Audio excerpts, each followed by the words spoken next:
I mean, it's only ridiculous for like C-Swab, right? Because he's always getting hit in melee. Most sorcerers, by the time they're at this point, are like, "Fuck that! I'm not anywhere near melee." Yeah, they're like, I am 40 feet away. And... Well, if the DM didn't have an obsession with always fucking beating my shit in.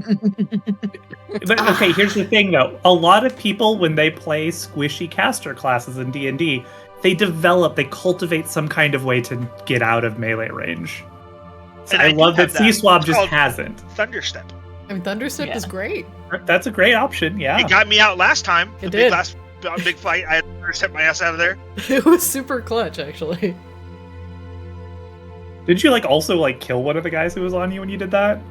Probably. It's super high value, I vaguely recall. Yeah. What's that? And then I also, if they're within 10 feet of me, they take 5 damage whenever I cast a spell. We love it.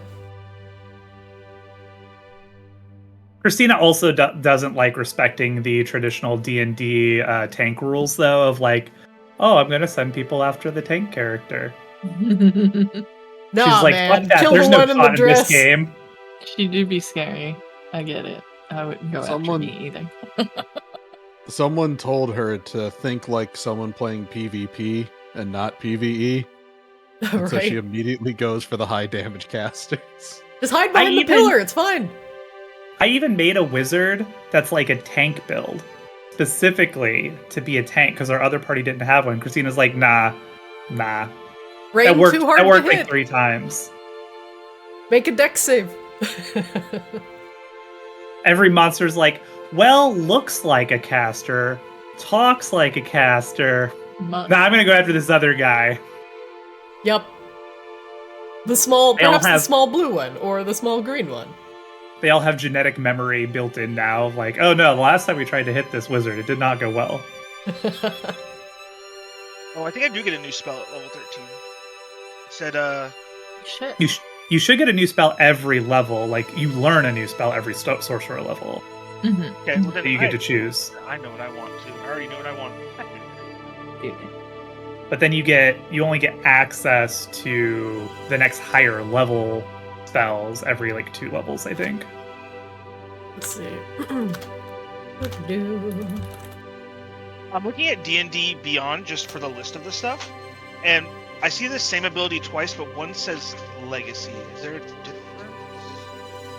Oh, Legacy is just old. It's the old rules, so if you don't want to use the Legacy rules, which are usually worse, then you should use the better ones.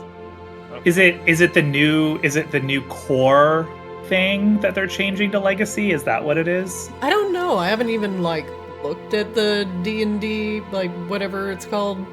There's some interesting stuff. My other campaign has been looking into that shit. But it's definitely a lot to learn. I mean, we instantly are going to do potions as a bonus action. That's just canon. Yeah.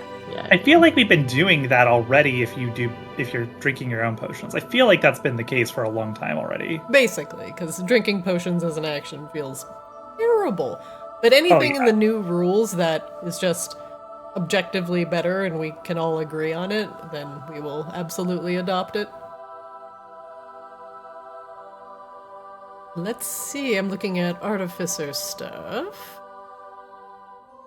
This would be Artificer 13 if Kozlo decided to level of Artificer. Features, none. Proficiency bonus goes up by 1.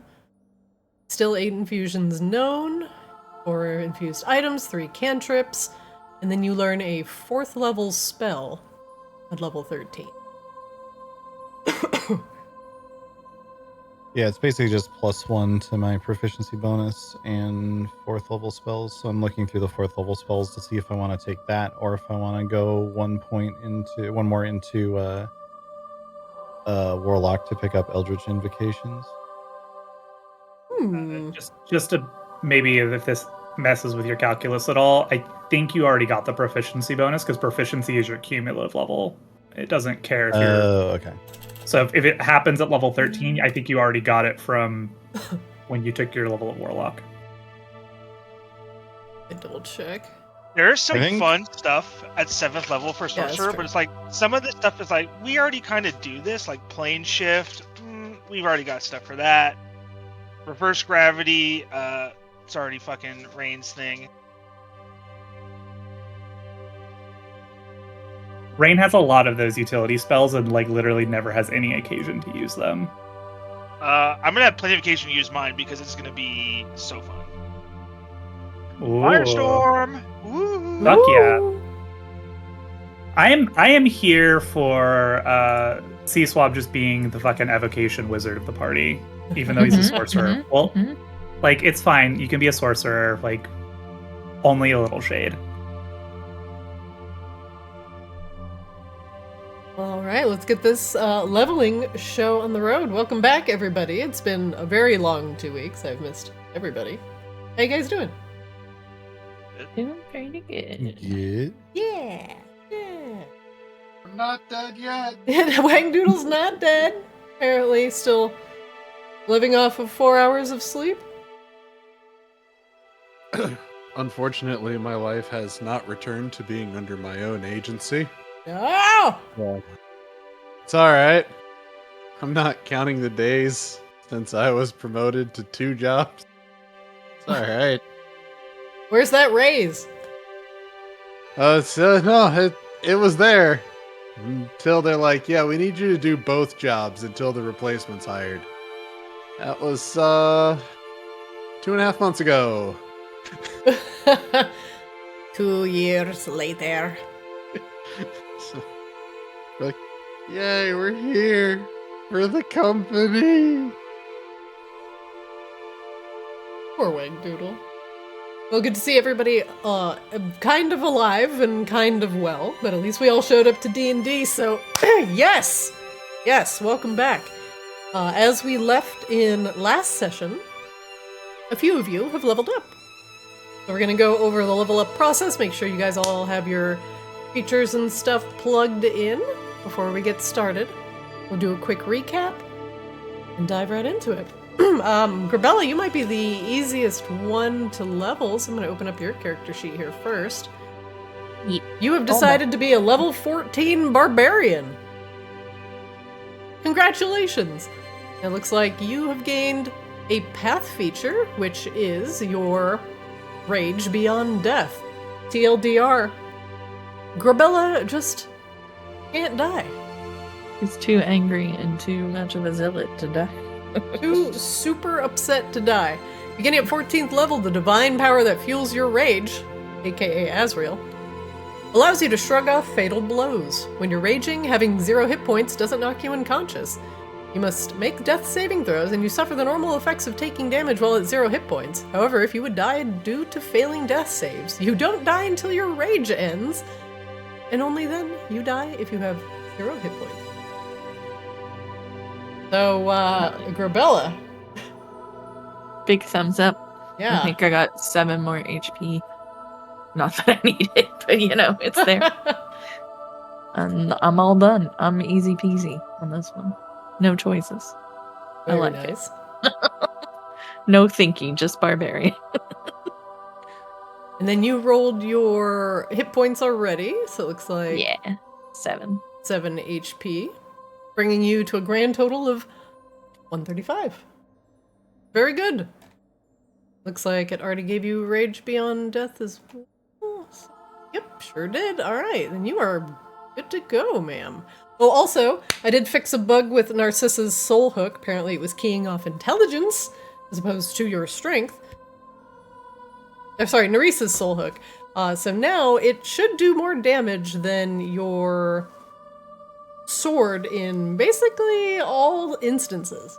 That is a big smashy hook. Your sword is currently a +1, and that soul hook's a +3. So it is an It's time to insane switch weapon. attunements. Yes. Quite possibly, because I was testing that thing out and I was like, whoo, yeah. Them's good beatings. I will give Kozlo a second. We will go to a C-Swab. Mr. Swab. Are you going to take another level of Warlock or a level of Sorcerer? Sorcerer. Sorcerer 13, alright. I see it. I seen it. Right here.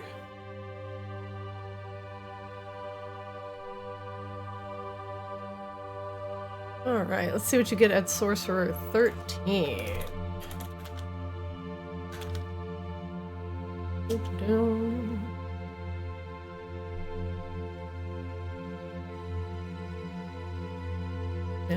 Now loading. Why is my stream view showing the UI? Stop doing that.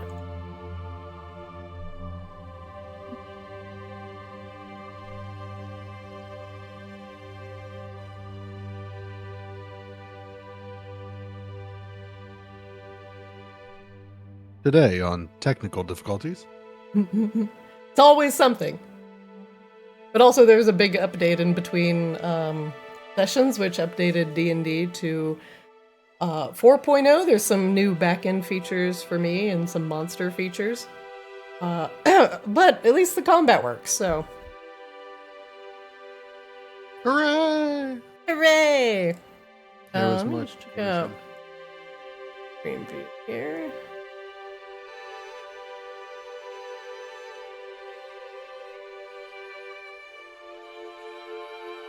There's so many good like spells too that I looked at. There are a lot of good spells.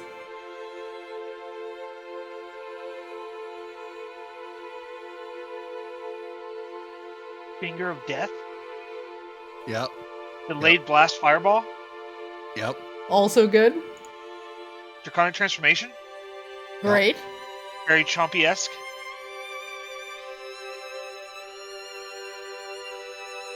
All great. Crown of Stars. Thought about that one pretty good. Crown of Stars is an absolute slapper. Alright, so Sorcerer 13. You will gain... You have 13 sorcery points. You don't gain any new abilities. You know 6 cantrips, which you did already know at 12th level. You know a total of 13 spells. And you gain a 7th level spell. You should have 1 6th level and 1 7th level spell. Yeah, I don't know how to add a spell on here. Oh, I can add it for you. What would you like? What would you like to know? I was really dead set on Firestorm, but maybe Crown of Stars is better because I don't have Dark Vision. That is true. I'm gonna go Crown of Stars. Crown Give me a of little bit of Stars. radiant damage, expand the toolkit a bit. Mm-hmm. Yes, we don't have any solid radiant damage dealers. Excuse you. That you just have the same thing. I Wait, have does Rain have so Crown much Stars? radiant. Yeah, I've used it a few times. I I literally don't want used it so No, you I don't could want see it. that one time. Firestorm. I don't want something Wow. somebody else has. You can also okay, that's fine, but you can have it. It's fine. Firestorm. We do have a ton of fire and can use different kinds of damage. Well, he can change it. He can change it to any of the Yeah, elemental that's the There you thing go. about sorcerers. They can change out their spells. I changed Lightning Bolt to fire many times to not kill you, Gravella. Mm-hmm. That's fair. This is also fair. All right. Firestorm it is. Look at your HP. Why is your HP bar so small? It's not the size of your HP bar, it's what you do with it. Well, I see you're probably not going to do much with that 1 HP you got left here. I don't even remember the last session because I flew to Australia and then came back and then we missed it. So I'm so... Yeah. Did you roll your your hit points for this level? For like the 1d6, I rolled a 4. I don't know if it automatically did it or not. All right, 77 it is.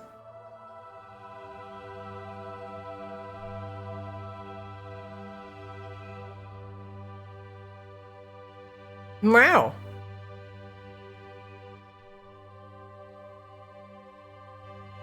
Wow.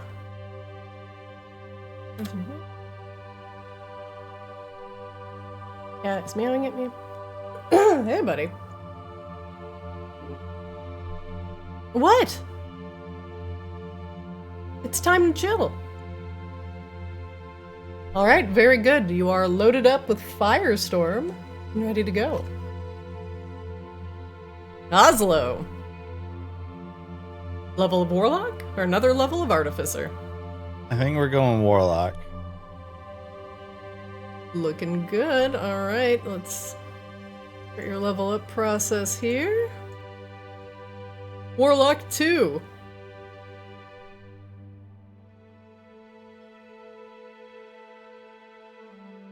See what you're gonna gain. Level 2. Whoa, Tabby. Hey, hold on, I need to chase my cat off my desk. Yeah, I get bud. a cat at level 2? You get what? A cat at level 2? A cat? No, no cats. He's mine. Come here, Chungus. Yeah, get off the table. I had a little dragon cat that breathed fire once. I love that thing. It's great. Come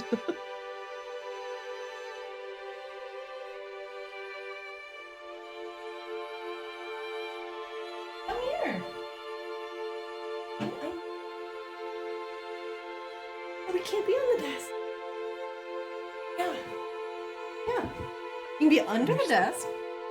Kitty opinion moment. You got the whole world shaking with this cat on my desk. What? Just get down. Just get down. I've been sitting here for like 30 minutes, and of course when the game starts, he's like, no, my attention. Alright, let's see what Warlock level 2 gets. 5E. You will get Eldritch Invocations. Very good.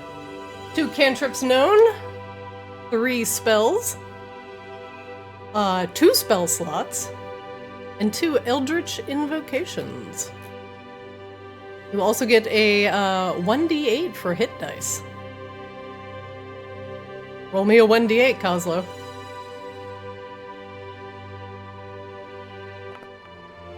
Two. Womp, womp. Womp.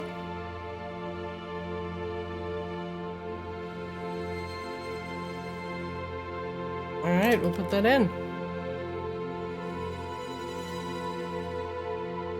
Yeah, just lay there.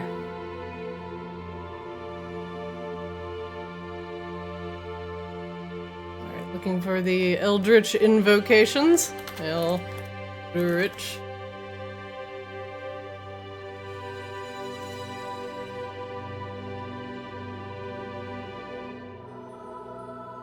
Eldritch Invocations. In your study of occult lore, you have unearthed Eldritch Invocations, fragments of forbidden knowledge imbue with an abiding magical ability.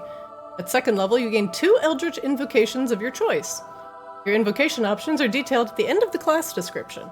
When you gain certain Warlock levels, you gain an additional invocation of your choice, as shown in the Invocations Known column of the Warlock table. What are you going to invoke, my friend? I've been trying to decide the invocations still.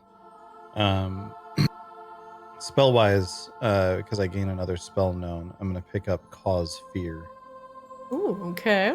So that Kozlo can be extra scary when he wants.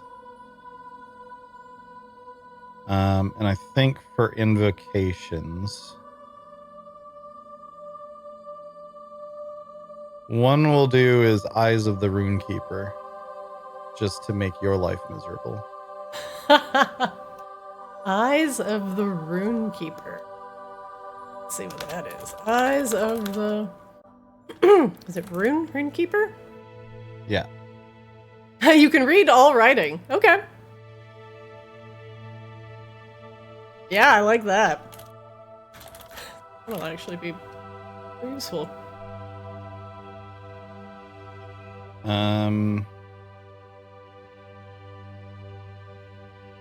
For the other one, I'm trying to decide between Armor of Shadows, which just basically gives me perma mage armor.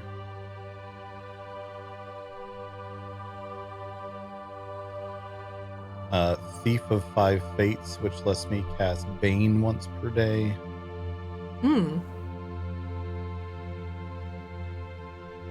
Get fucked. Or giving my Eldritch Blast also a 10-foot knockback so that I can chain knockback things. a 10-foot knockback into a 5-foot cannon knockback. Yeah. Okay, note to self, do not put any bosses near ledges. The fuck up, Antonio. And that last one sounds pretty crazy. Yeah, I think I might do that actually. I'll give Eldritch Blast the so it's Repelling Blast is the name of the cantrip. Repelling Blast. Okay, there we go. I'll still be it gives me a reason to use Eldritch Blast, because otherwise I would only ever use my Fireball Grenade. Mhm. And I would say knocking back something 15 feet on a round can be both good and obnoxious. Especially if I can chain it with like catapulting my my turret to like a specific location before, or moving myself to a specific location during, so that I'm like knocking them around corners or whatever. Yeah, I'm gonna have to take that into account. All right, very good. It looks like Grabella, you are good to go. Also, you've got your HP. You've got spells. The spell was Cause Fear. Cause Fear. Okay, did add that. It's not cause. It's not cause fear. Yeah, it's spelled KOZFEAR. Somewhere cause like, oh, what the fuck?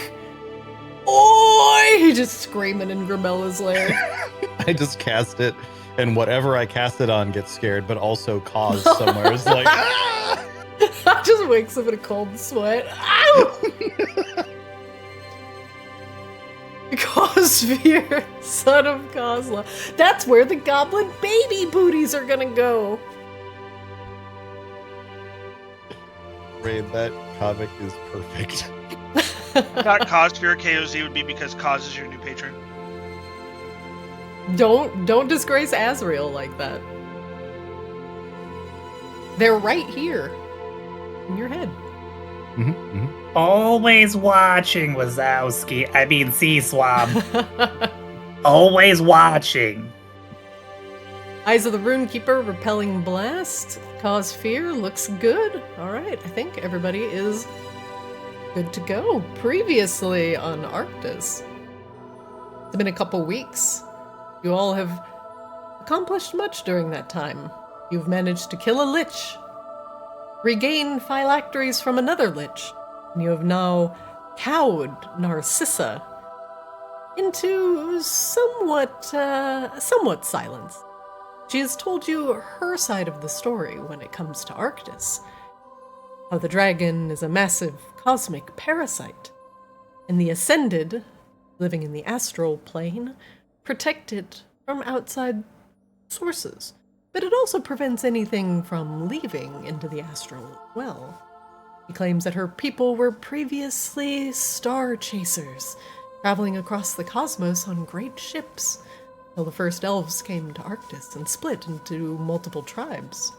She also claims to know Vicaris, and also has claimed to once been his lover.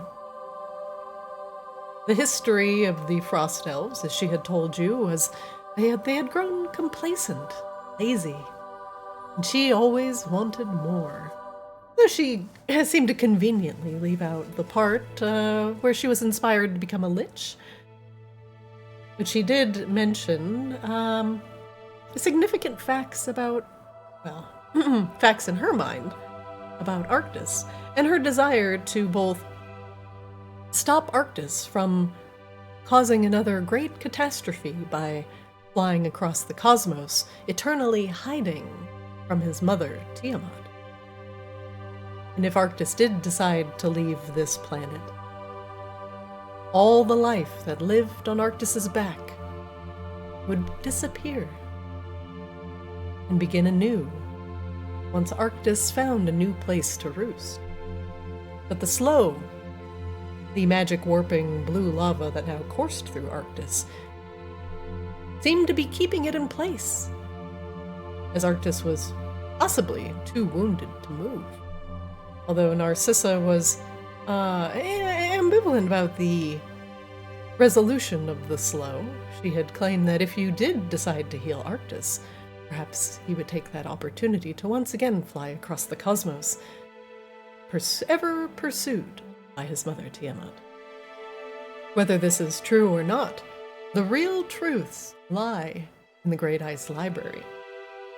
As the Ascended crew had discovered, there was a way to get to the Great Ice Library, the eternal repository of knowledge that Arctis was hoarding as he traveled from planet to planet across the cosmos. This library, presumed destroyed in a great magical catastrophe. Don't you look at the table! Don't you do it! Nope, I need you to lay down. Oh boy. Sorry. Presumed destroyed in a great magical catastrophe, was squirreled away, and only a chosen select few were ever allowed to visit there. Alara Lunesti, Eris's mother, was once married to an Ascended, and as his parting gift before leaving this plane, he had given the founders of Maginox a way to access the Great Ice Library.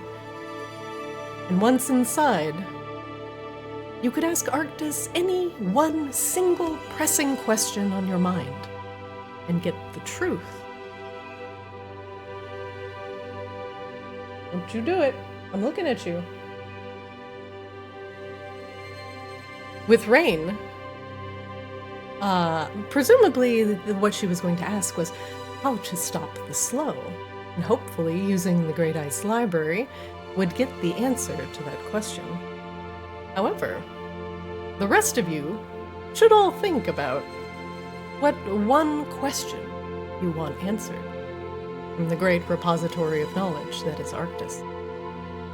For the Great Ice Library now looms ever closer. Rain and the previous Ascended crew had managed to gather all of the pigments to open the portal. It was painted into a magical fey painting called the Arctis Borealis. And when the great houses of Maginox banded together, each contributing a pigment to the painting, the portal to the Ice Library would open, and hopefully avert any impending disaster. As Rain had found out, a foul force, a foul vampire, was trying to covet the pigments for herself. Victoria Vicadus was quickly put down, and the threat to Arctis's memory was destroyed. Although Victoria did destroy House Lunesti in the process, the crisis was averted, and Rain and the previous Ascended crew has gathered all of the pigments needed to repaint a little bit of color into the Arctis. And now the painting itself hangs in the throne room of House Lunesti. It is possibly the safest place it could be in all of Arctis. Today, we will return to House Lunesti, as finally, your long journey may come to, perhaps not an end, but additional answers may be discovered. How do you stop the slow? For Wangdoodle, it might be, how do you utilize the slow? For Kozlo, it might be, when is Costco going to stop selling $1.50 hot dogs? You can ask anything you want to Arctis. You just have to survive finding the Great Ice Library first. Sorry, Costco? Costco! Not like this. Those $1.50 hot dogs, they're too cheap. Gotta up those prices. How much chicken is in that chicken bake? It's actually all dynamite. It's just dynamite sticks on buns. Oh god. Oops, all dynamite. Now the collaboration with the dentists is impending. We will return to Kozlo's den. As Rain, Grabella, Kozlo, Wangdoodle, and Seaswab finally get to take a little bit of a breather and enjoy some drinks with the leadership of Maginox. Everybody is reflecting on their past adventures and looking forward into venturing into the Great Ice Library. The celebration will be short but sweet, and the leaders of Maginox are eternally grateful for your help. Lena still seems a little bit sullen that the souls of the Frost Elves are still tied to Narcissa, but hopefully you can all get answers to your lich problem within the Great Ice Library. The rest of your loose ends are relatively tied, as many things are tied to accessing the library and asking the question, stopping the slow, saving Prismata, saving Borealis, and possibly getting Siksik off of Wang Doodle's back. Well, let's not start selling empty promises now. I still got some hope in me yet. Yeah, we have to turn him into a space whale first. That's how we solve that problem for good. Yeah, you don't need a fancy Narcissa spaceship. You just need a space whale. All right, I'm let's. told that there's an 8-occupant capacity with Space Whale. I think Space Whale is the economical way to go. Slimy yet satisfying. Ugh. All right, everybody, we will return to Kozlov's Den. Your celebrations are starting to come to an end, and the leadership of Maginox have headed home for some much-needed rest. You all are left a little bit drunk, but enjoying the fact that you all are alive and have gained some experience for your trials and tribulations. We can turn this into a shopping episode, but accessing the Great Ice Library, imminent. Let's begin. One moment, please.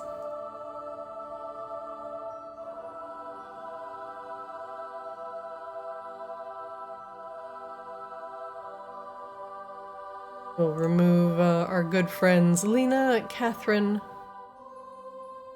and Alara, as they have gone home to rest.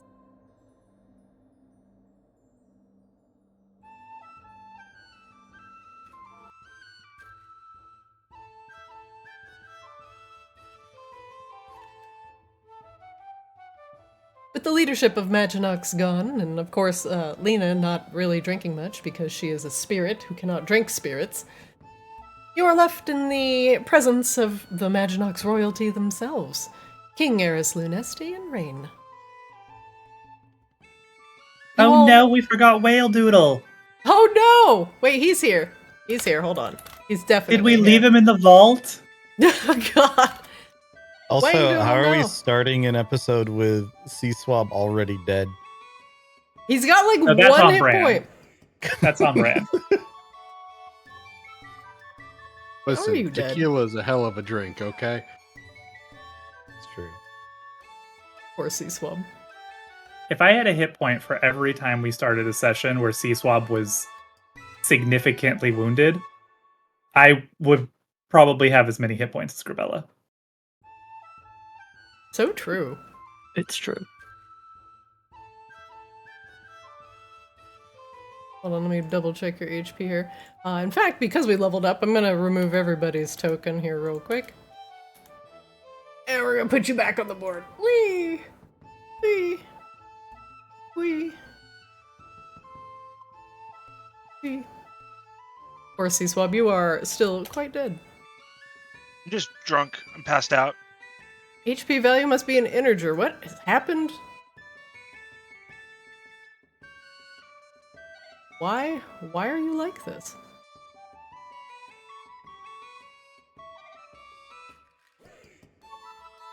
Fix you real quick.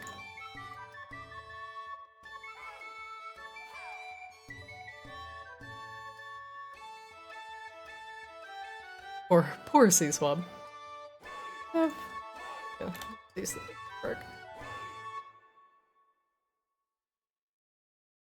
Why are you bugged?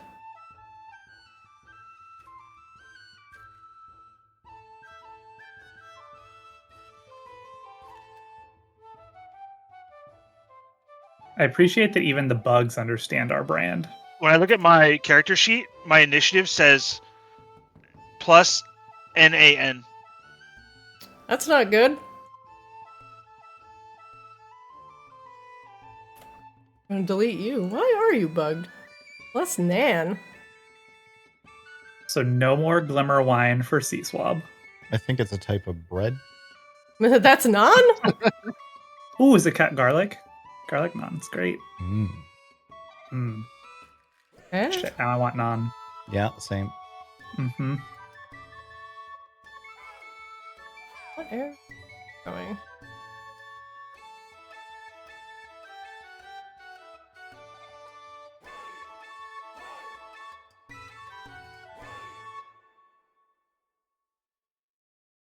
Terribly sorry. I'm gonna have to be right back. Sure. Work calling. Oh my god! It's fucking 9! Trust me, I'm aware. Wog? We woggin'? We woggin', boys? Wog!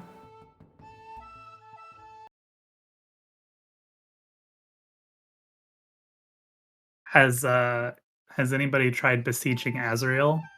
Feels like a thing you could do at this situation. That feels valid.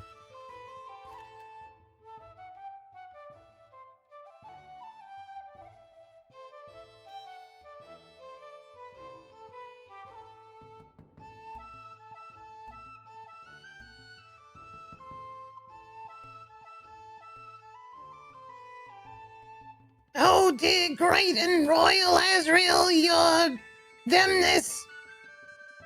Please fix whatever the fuck is going on with Sea Swab. God, he's so busted. Amen. Could you be more specific, Coslo? There's so many things. Great. Alright. I will figure out the rest later, but it's definitely something. The after effects. That is fine. At least I briefly figured this out.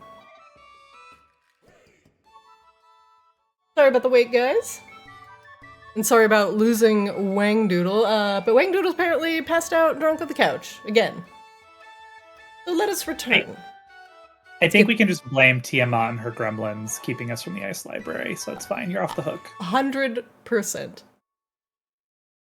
Let us set the mood once again, as all of the leadership of Maginox has left the bar and have gone to rest for the long evening, and the rest of you sharing some of the spirits that you've acquired from Kozlo's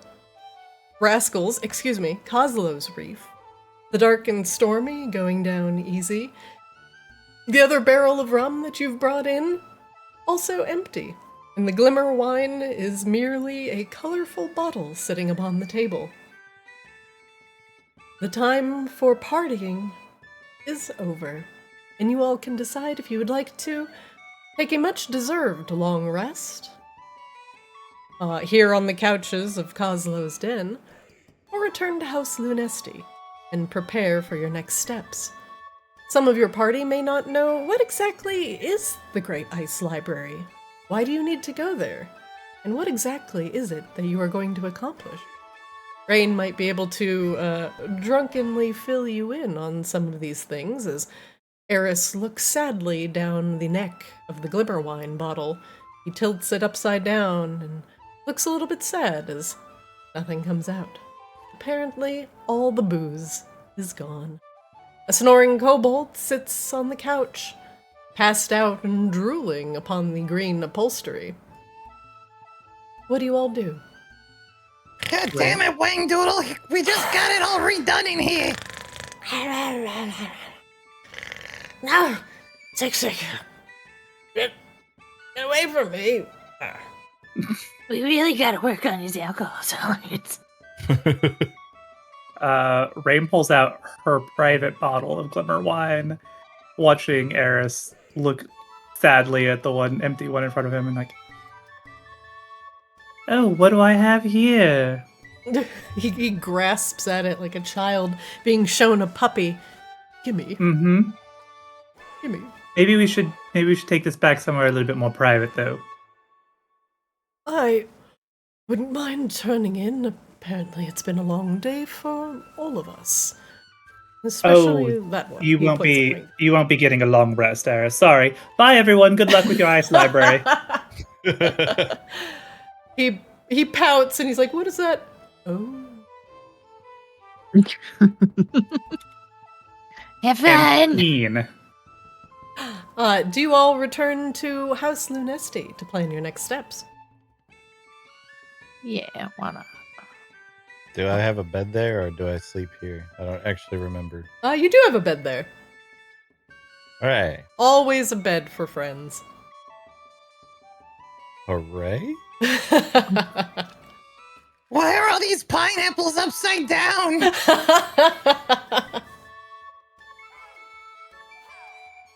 I don't get the pineapple thing. Oh.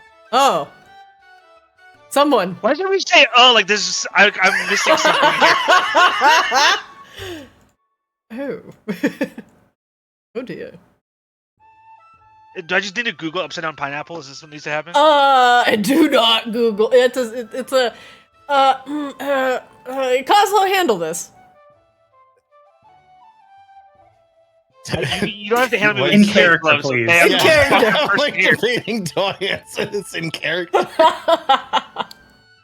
You can use your- Sometimes when a mommy and a daddy and another mommy and another daddy and another mommy and another daddy love each other very much, the pineapples get confused and end up upside down.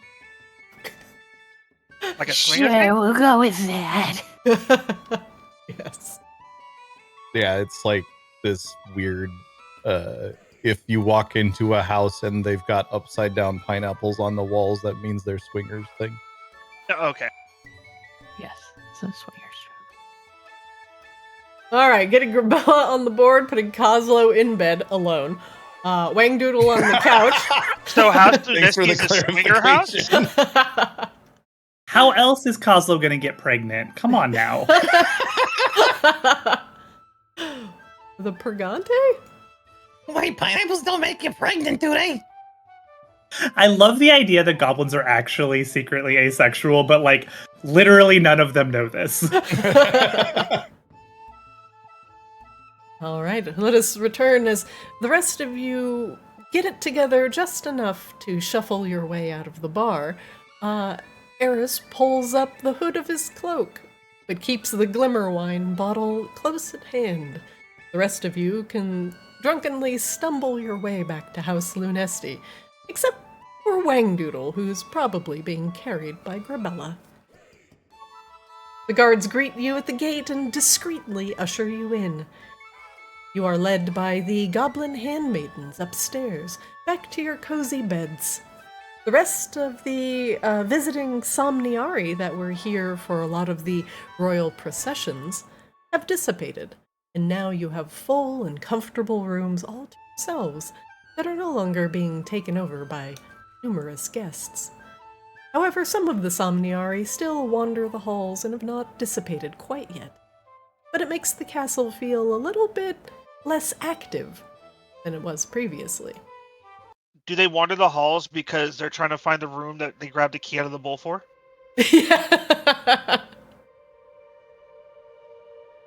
A bottle of glimmer wine later.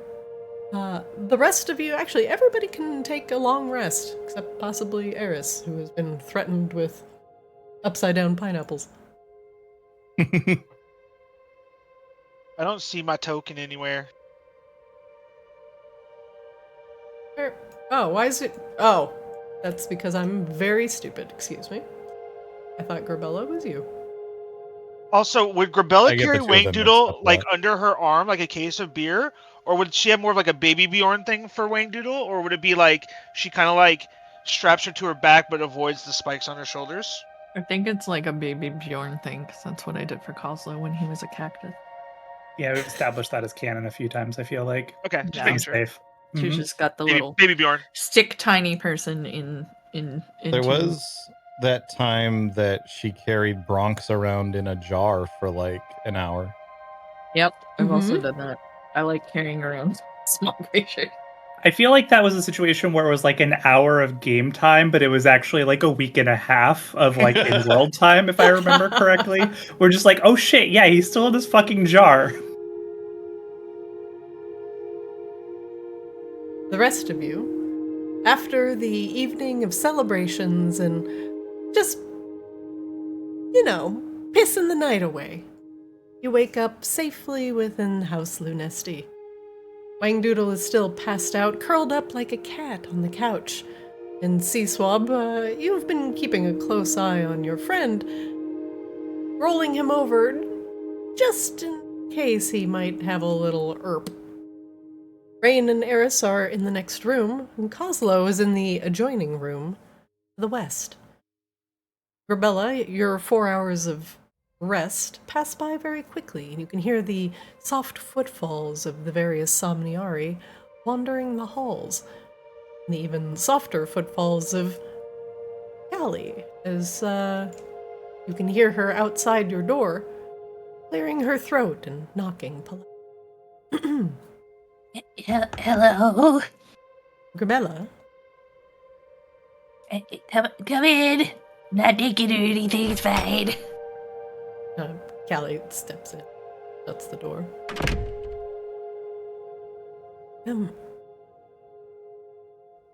I just wanted to say that Charlindra has been quite an asset. And I don't mean that in I mean, she's honestly fantastic. The amount of work that she's been doing in bringing the Vaki from the tunnels has been nothing short of tireless. I just wanted to let you know that she's doing quite well, and I'm keeping a good eye on her. Making sure she's resting and stuff, but She holds up her hands defensively. There are some things I cannot even make Charlindra do, and is rest. So I, wanted to come here, one, to give you some praise of Charlindra, and, two, she is certainly not listening to me when it comes to taking a break.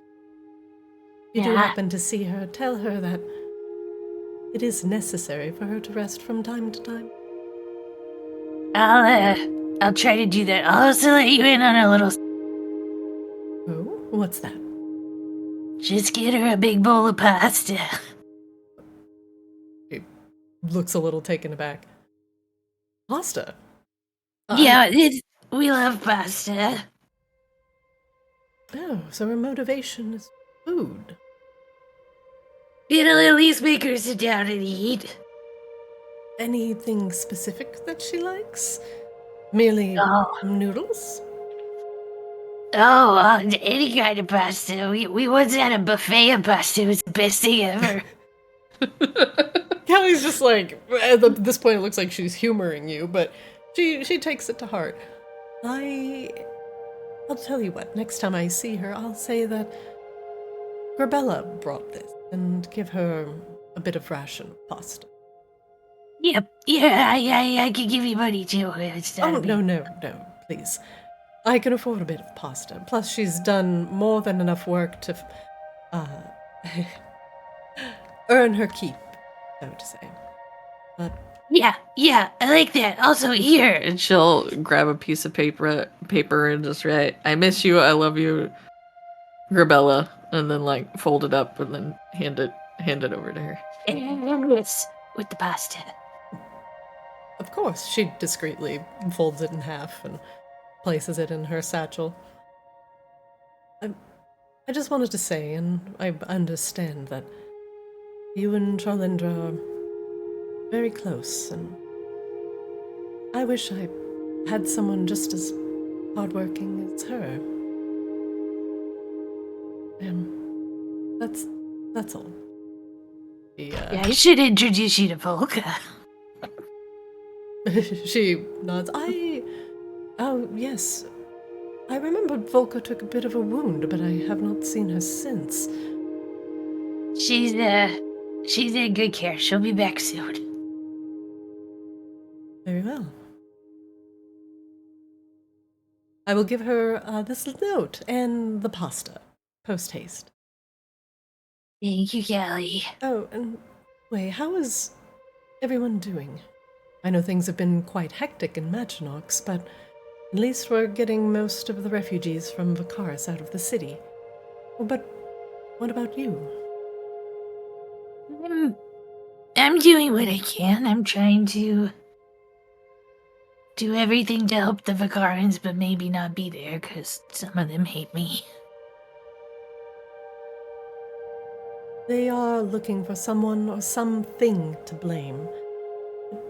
That should not be you, Grabella. The fate of that city does not rest on one person. After all, it was a series of interesting decisions the Vaki have taken to get themselves in the position where, well, they're entirely dependent and subservient to Novus. Yeah. It'll be righted one day. It just may take some time, but that's the other reason I haven't come to see Charlinda is I don't want anybody to make her a target either. Somebody tried to kill me. Ellie nods understandingly. And that has been one of my primary duties, is making sure that none of the Vaki attempt to retaliate, both on the city and the people we all care about.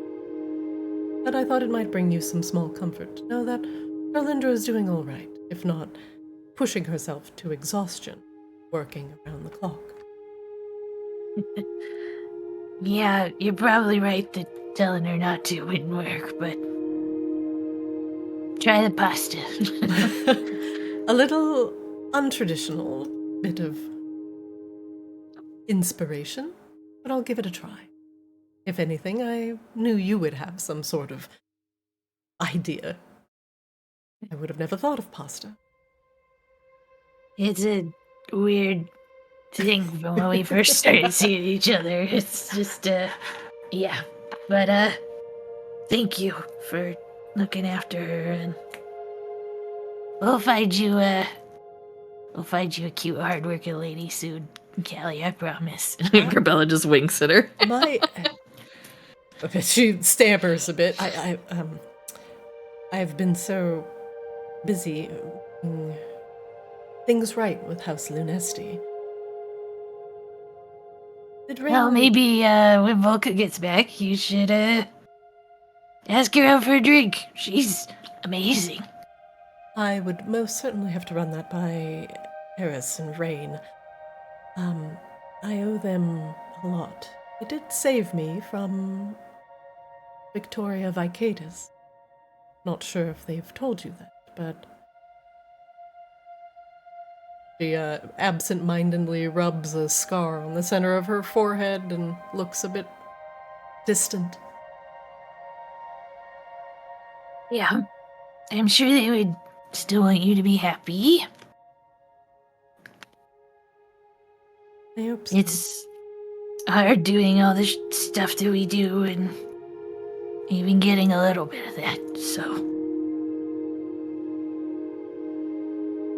She nods, quietly leaves. I appreciate the kind word. Thank you. Thank you. Ellie leaves. Grabella will sit for the rest of the rest that everyone else has to take because they're normal. Just sit in front of the fire, thinking about Charlinda. Eris snoring away in the northern bed, drunk on glimmer wine, will most likely not wake up for anything. As Rain, you creep out of the bed and find a snoring, curled-up cat-like wangdoodle folded up on one of the chairs. What? Why are you here?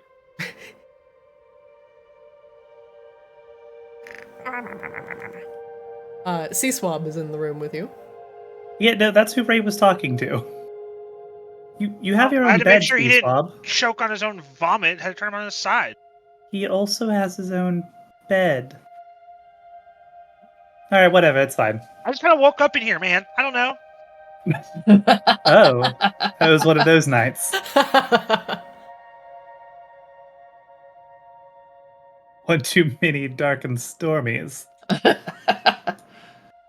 Just bros being bros. Just bros being bros. Also, you wake up in a... We were celebrating? Okay. I apologize for nothing.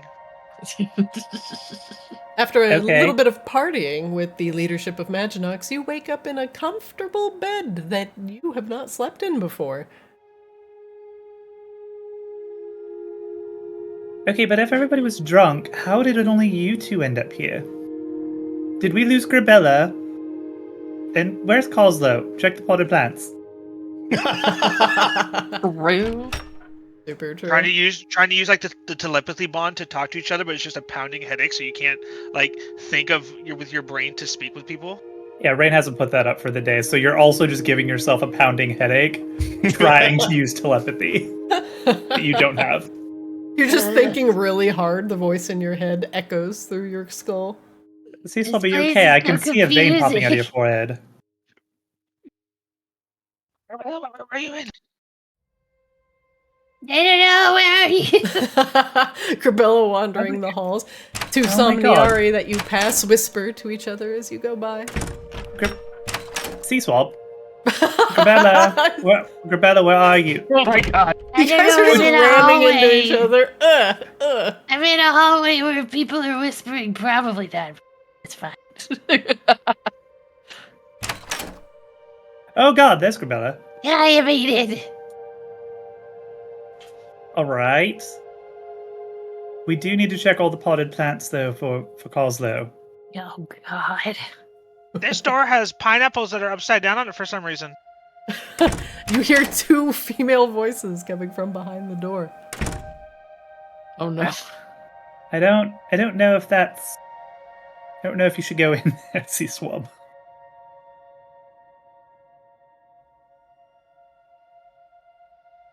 Knock knock. Coslow, you hear distant knocking from the extreme comfort of this fluffy queen-sized bed. I feel like being in a bed like this is such an uncommon like luxury for Coslow that he's like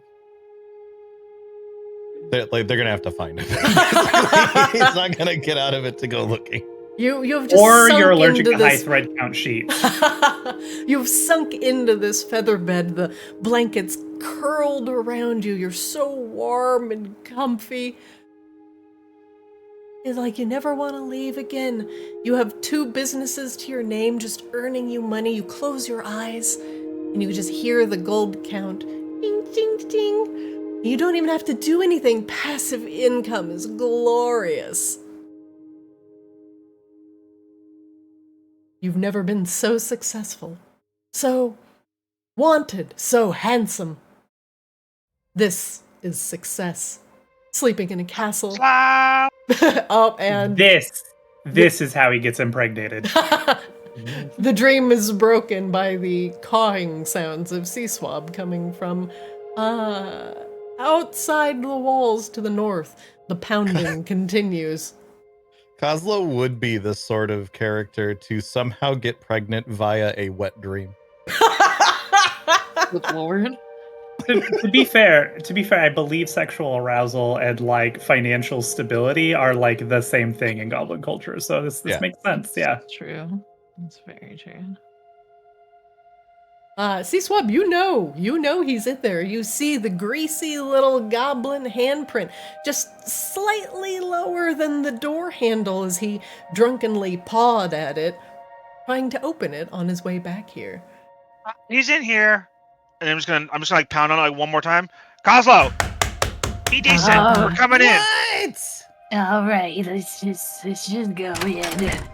It could be that bad, could it? Sea-Swab, you fumble with the doorknob a few times. It was definitely Grabella opening it for me. I know it was. Yeah, I had an issue. Sorry. I didn't mean to click it. Castle! What? Are you naked? I don't know. You're so wrapped up in blankets and sheets and Is your pineapple right side up? What? Oh, why? Open the door immediately, shut it again. there's a Was small he mountain naked? of blankets in the center of the bed. It's so dark in this room. I don't see anything. It's dark in here. Is there like a candle or a lantern over here? Yeah, there are 2 candles at the head of the bed, Grabella. Do you light them? Yeah, Grimilla will light them, yeah. Ah! What? It's time to wake up! The Who candlelight. invented mornings? There are no Well, mornings actually- in Maginox. It's just night day.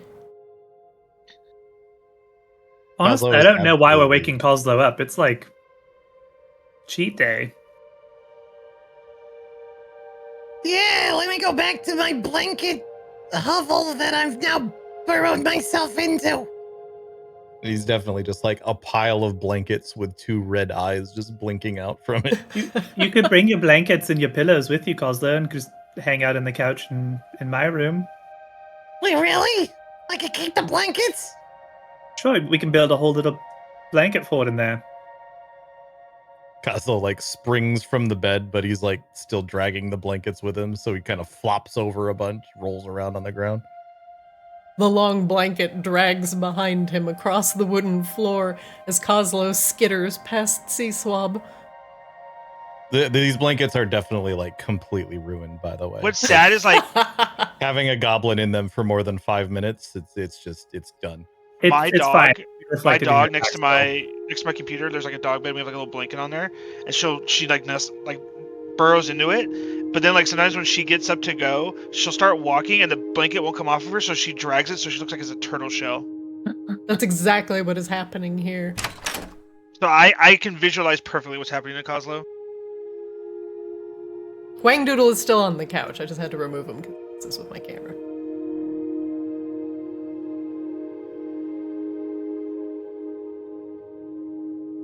Grabella apparently still sniffing the place where Kozlo has taken all the blankets. All right, here, let's take some of these couch Sorry, cushions. I got distracted. We set them up here, vertically like this, right, Kozlo? Yeah. Yep, mm-hmm.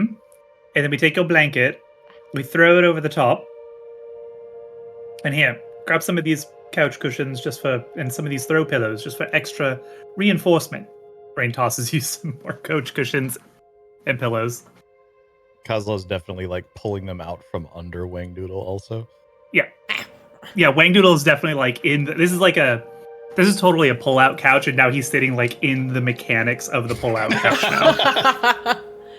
This is home. I feel like This is gonna Wangdoodle be- would actually be cool with that, because then he'd be like, oh, look, moving parts. I can do artificer shit with this. Here I go. This is just the episode I of actually Community. found a blanket tile. Here we go. Rain comes back, and her Blanket pull-out fort. couch becomes a fucking like mecha. It's blanket fort. Blanket fort. All right, Kozlo Blanketsburg lives versus in this Pillow blanket Town. fort. Yeah, that episode of Community, that was very good. I'll make this an overhead tile. There we go.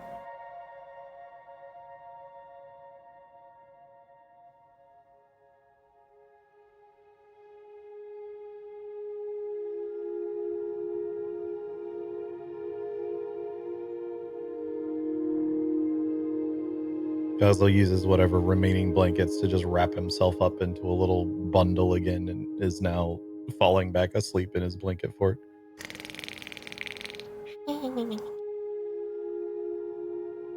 Everybody has now gotten settled here. And apparently Rain has gathered everybody into the cozy living room area that was adjoining her room. Oh, that's not what she intended to do. It's fine.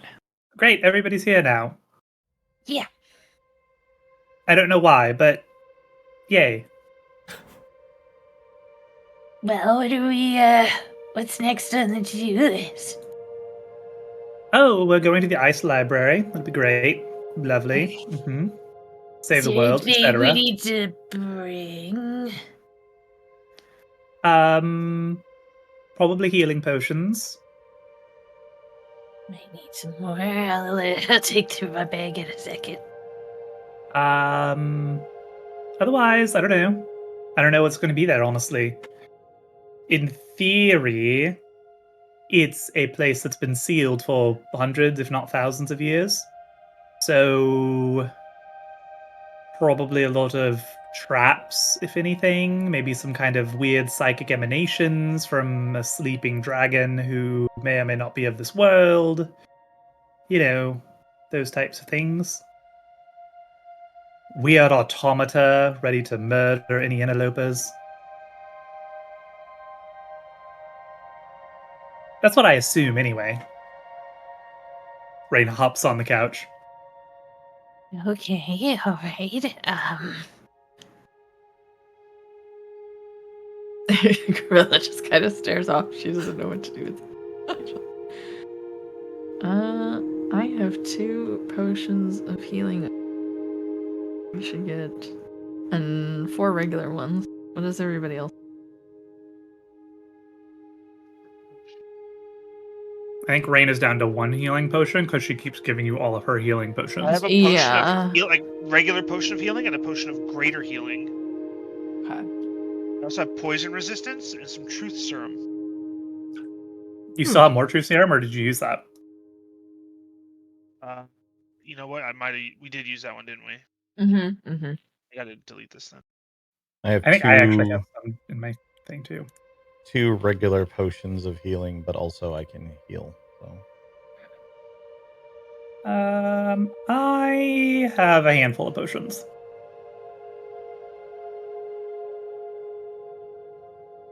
Doesn't mean it's not a good idea to stock up, though.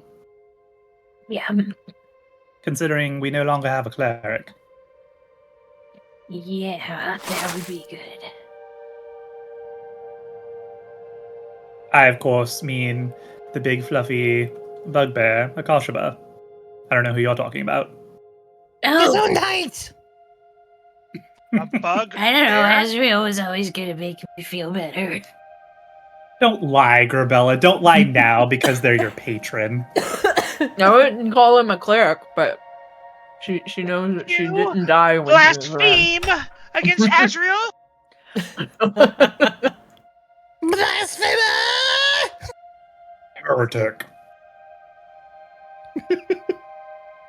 The rest of you hear some feminine voices coming from down the hall. Most of you can recognize them as Catherine and Alara. They've seemed to have left their room to the north. I appreciate that Rain heard Catherine and Alara coming down the hall, immediately ran over, closed and locked the door.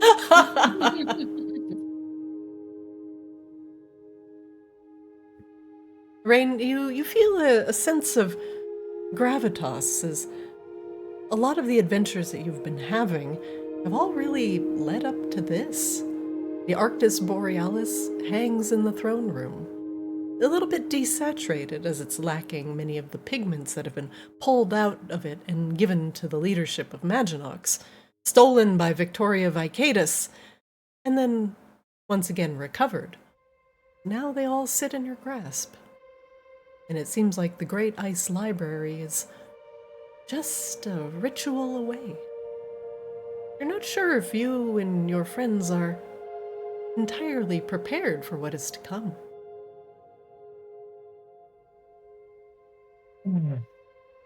Okay, there's one thing, though, I need to relay the ground rules on. I'm not exactly sure how the whole one question things works, if it's one per person or whatever. But we need to understand how to take care of the slow. So, that is the first thing we ask before anything else happens. Yeah. Everybody understand? Is this like an evil genie type question where like if you don't phrase it correctly, they spin your words, or is this sort of like there's integrity in how they understand what you're actually asking? Well, that's a really good question, Seaswab. I would like to think that it is not as pernicious as a genie question, because we are literally asking the sleeping dragon, how do we save you from dying? And I would like to imagine that the dragon does not want to die.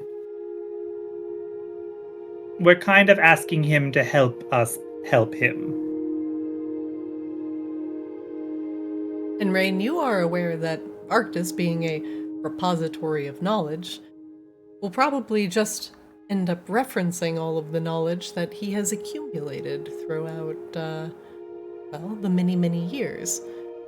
But the slow would be a new thing, and it gives you pause. Will he even have the answer to this brand new question that has never been seen before?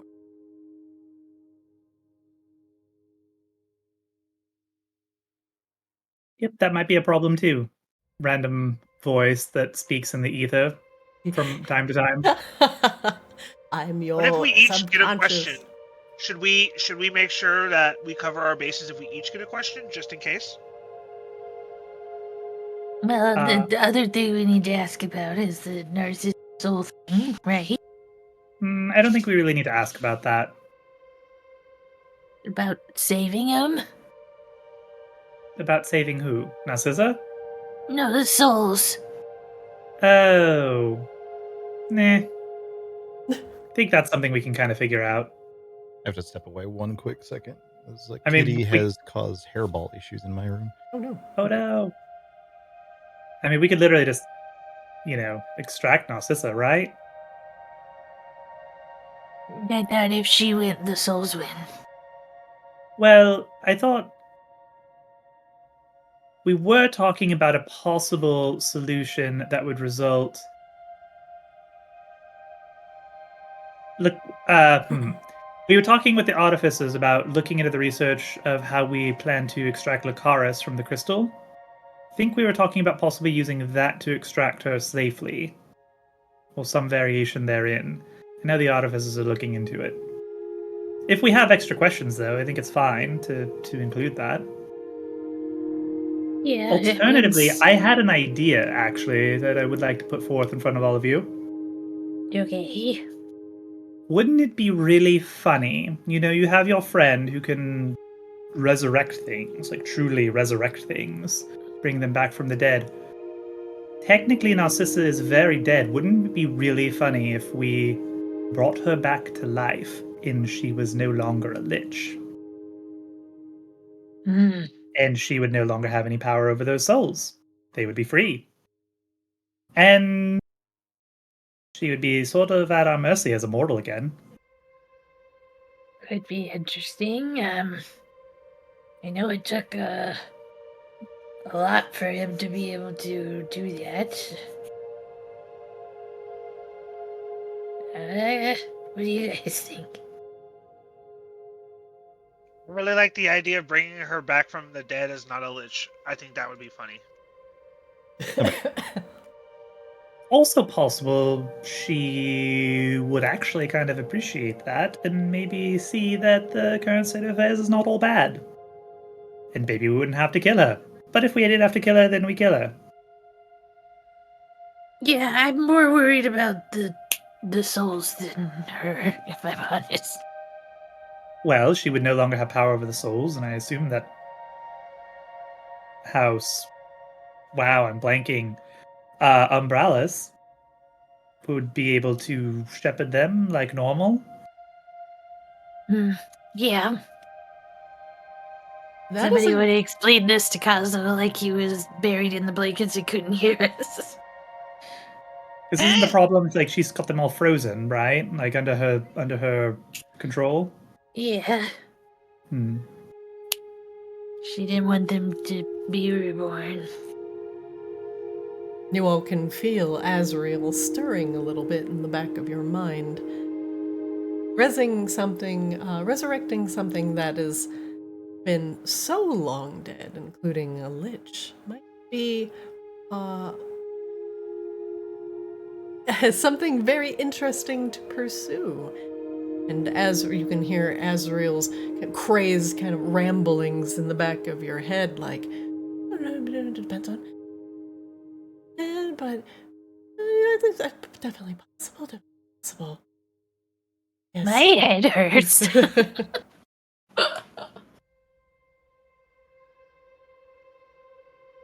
But the voice seems to tell you that that is something that is on the table, though it would require a significant amount of power to do so.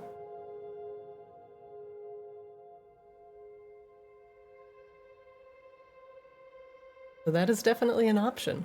Resurrecting Narcissa and bringing her mortality back would relinquish her grip on all of those souls and make House Umbrellas happy.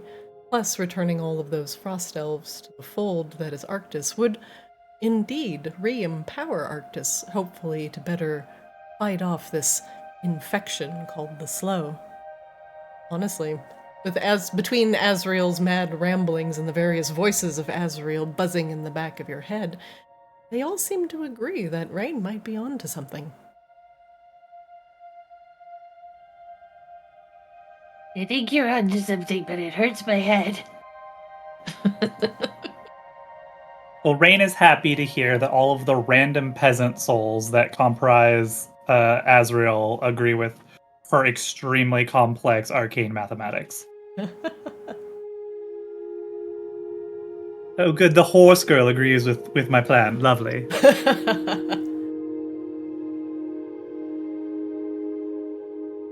Though if you want to get a more pointed answer, you can always ask Arctis. Yeah, Grabella's gonna kind of just determine that her question would have to do with that if she gets one. Yeah.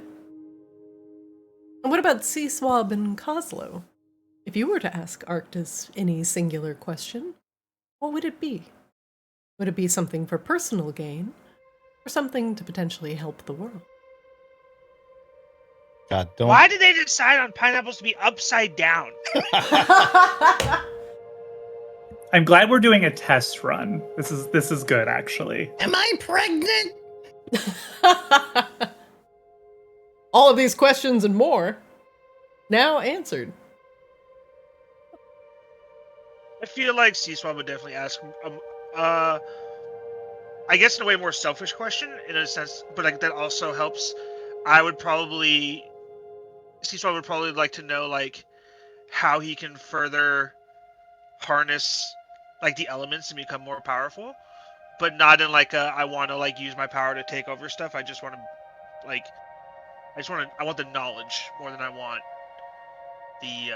And to the protect power of people it. and stuff. Yeah. Mm-hmm. And Coslow, you little ball of chaos. Well, aside from "Am I pregante?" is there anything pressing in your mind that you want to know? I'm feel like we're- honestly not sure for Coslow right now. I feel like we're forgetting something, but I always feel like we're. I think keeping some questions open if we do get multiple questions to ask follow-up questions might also behoove Was there us. something Yeah, about that's the a good idea. whole Bronze City Djinn stuff that we needed to know or no? Ah, yes. The City of Brass. Yes. Well, that could Brass, be excuse me. That could be a good that would be a good fallback one for Coslow. If nothing else comes up that Coslow's like, I want to think about something else. Yeah. It would be like, how do we find the City of Brass? Very good. Because City of Brass sounds like a city full of money, and that would be interesting to Coslow. So, Well, and Djinns. One thing that at least Salamander Cygnus has told you all is that the City of Brass, before all of the trouble and the warring between the clans, was a hub of extra-planar trade, not just between the planes of fire and water, earth, and air, but the material, the astral, and even the Nine Hells. Oslo's gonna skip right over going global with his enterprises and go straight to extraplanar. Oh, Start cutting at out the the top, middleman. work your way down. We got Kozlo's Den, Kozlo's Reef, and now Kozlo's extraplanar Kozlo's hub Galaxy. of trade. Yeah, exactly. Franchising. What better way to expand on a hub of trade than make it extraplanar? We're so planar. We got all the best planes. I mean, from here, there's really only one way to expand. You've got quite the chokehold on the material plane. You control the seas, you have control of a major city's docks, you have a bustling enterprise within the city. Perhaps becoming a master of trade within an extraplanar city of fire might just be up Kozlo's alley. Although, how do you explode something that's already burning? Nah, I sold that a while ago. Just burn The it answer feels like harder. more fire. Exactly. Well, as you all sit around for a moment in silence, pondering your one question, there's a soft rap at the door. And it's not like, yo dog rap. It's a, Come in. the handle jiggles. It appears to be locked. Oh no, how could that have ever possibly happened? So he's probably like walk to the door and like look back at Rain like, do you want me to open it for her? Yeah, that's fine, but I don't know if you can, because It's locked. I can't. it locked. Alright, come in. Are you here to join our blanket fort? Come You on have to in. provide 2 pillows or 1 blanket to enter. I've Laura been looks working at up the a good blanket musk fort. in this pile. Oh, You may not want to go in that pile. what a delightful looking blanket fort. Alara smiles, folding her hands behind her back. Well, welcome back, everyone. As I said in the bar previously, it is good to see everyone hale and whole. But Rain, I was going to ask if the time for the Great Ice Library was imminent. We do have some setup we'll need to do. I believe so. Yes, I think we're ready. We Maybe have with a small nothing else that's stopping more trip. pressing, right? We have literally nothing else that we can go do. We just have to make sure we drag a drunken Wangdoodle with us so he's not left out in the cold. She nods, so hopefully he'll regain consciousness before the ritual. You really hope, but I don't know about this one.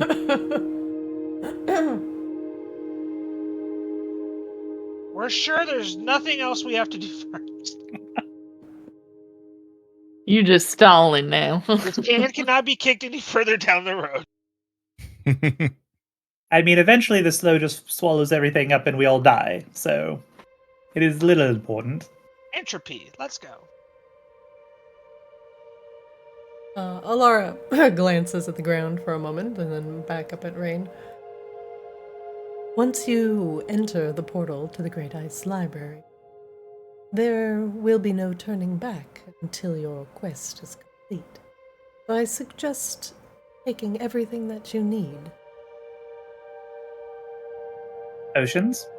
Yeah, we Do do we need need to to stock go up on get some more potions? potions. I think that was like the big prep thing that we. Mm-hmm. Is there anything that anybody needs to get out of the ship's hold?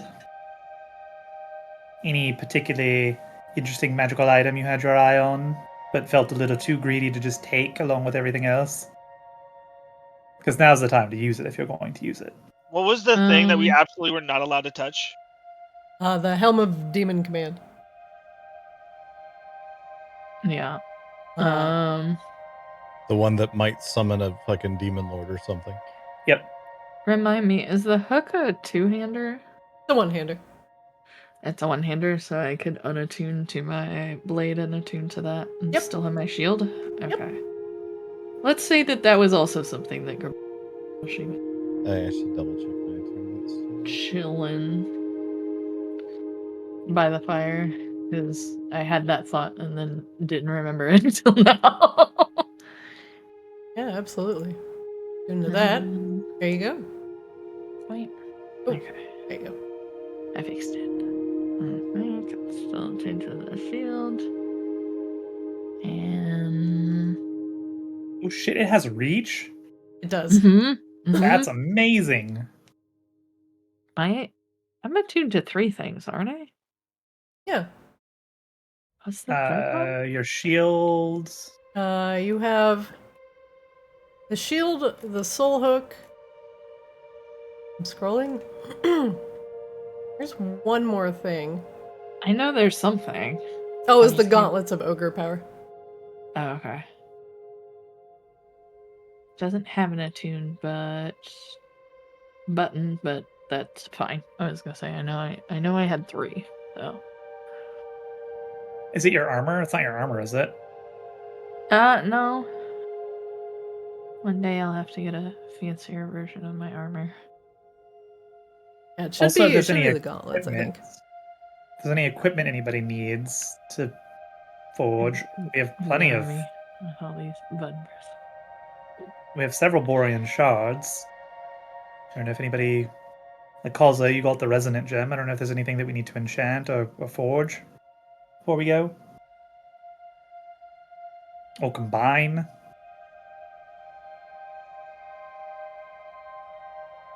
I have 3 Borean shards, but I don't remember if those are in the...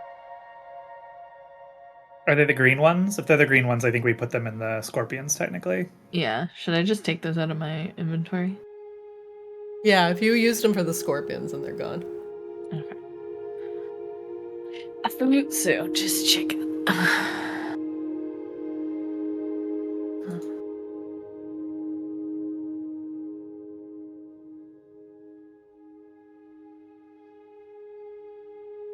If you are deciding to go and do a little shopping, may I suggest the market?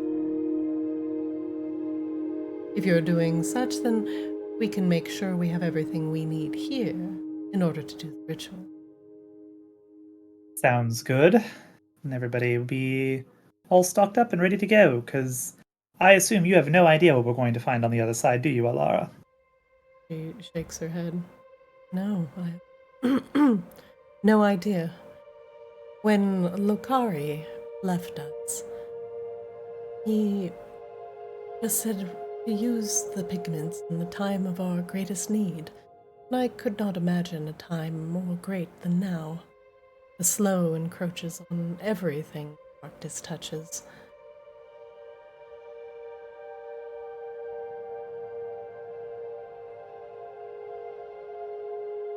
It is a danger to both Arctis itself and the worlds that he connects himself with.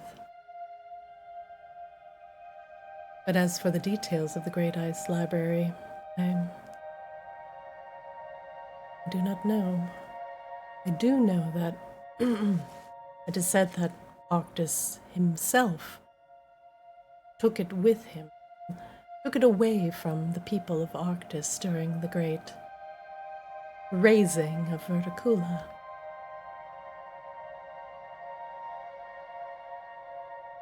There are a wide variety of magics that can be found within the library. It used to be a mecca of study. You could learn about various magical arts. You could learn about the great histories of Arctis come before. But to take such knowledge away, at least in the wake of great tragedy, I assume that he did not want that repeated. Be careful what you find there.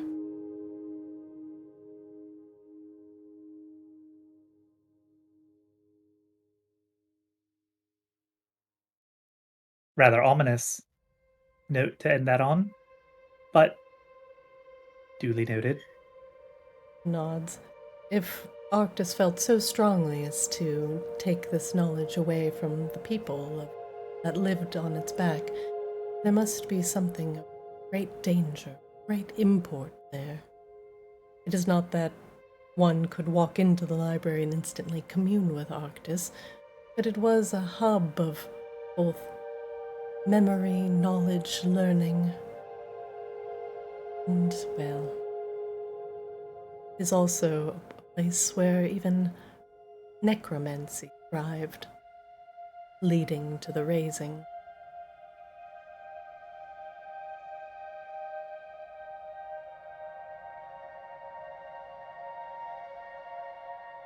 And necromancy is bad. It is. C-Swab side eyes everybody. Oh, Alara. Rain is also side-eyeing everyone. Alara kind of. She looks a little kind of torn on that. Oh, sorry, Akasha is not here anymore. It's fine, actually. Never mind. Forget anything. What a silly stance to take. There were those that attempted to defy death. One you have met already, the Lich Narcissa. She attempted to keep herself both alive longer and use the power of souls in order to fuel her magics, surpassing the knowledge that came from one user, one soul. Such as C-Swab, she gestures to C-Swab. Though a powerful sorcerer in his own right, he only wields the power of a singular soul, a singular focus. Narcissa had an entire cities of souls at her disposal, making her power immense and dangerous, and tying the fate of her people to her own. Though necromancy has been used in the past to attempt to defy death or elongate life, the citizens that once lived in Verticula used it for much darker purposes, combining the powers of death, the burning power that resides in each singular soul, in order to take from others and empower their own dark deeds. The entire city was infested with necromancy. Every child, every mother, father, touched by necromancy in some way, utilizing it for their own dark ends. It wasn't a simple city like Maginox. It was a place of death. She frowns. Although the former ascended Asir thought she did right, excuse me, in razing the city to the ground, it is surmised that she tore a hole open to garner enough power just to raise the city, and what led us to our current situation.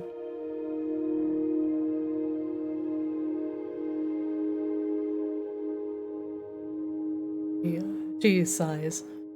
Please be careful, or you utilize such destructive powers.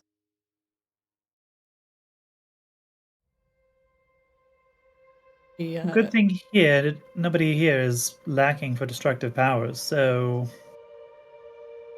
hopefully we're looking for restorative ones now, yes? Rain eyes Kozlo. Kozlo snuggles deeper into his blankets. Yeah, he's fine. He's perfectly harmless. Tessa Pulcanus once did reside over the Great Ice Library, but the immense power that she had summoned in order to burn that city to the ground, causing a quite literal comet to appear from the atmosphere, crashing down upon the city of necromancy, was too far gone to save. Damn, she pulled a Sephiroth? Who?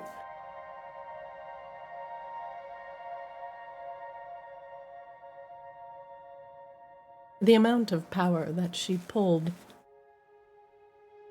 threatened all of Arctis itself, and is said to have even rerouted some of the roots of the world trees.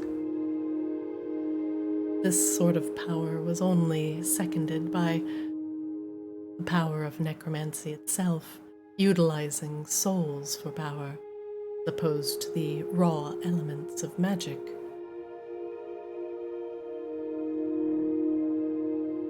That's actually a valid point. Put that on our list of bonus questions if we get them.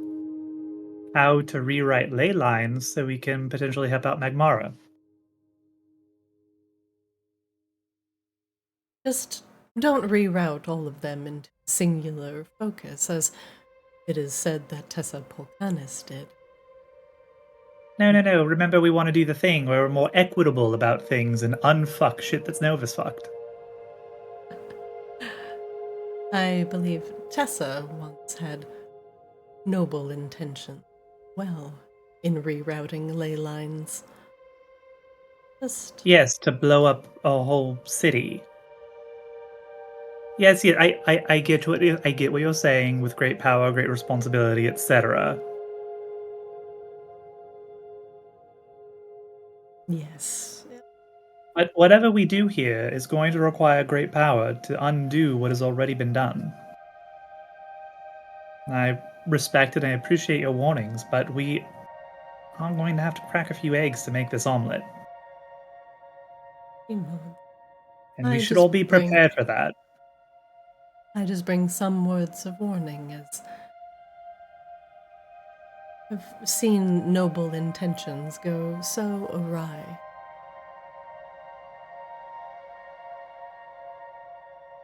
Tessa, too, thought she was doing the thing, eliminating the foulest of necromancy, the soul stealing, the torment in one fell swoop.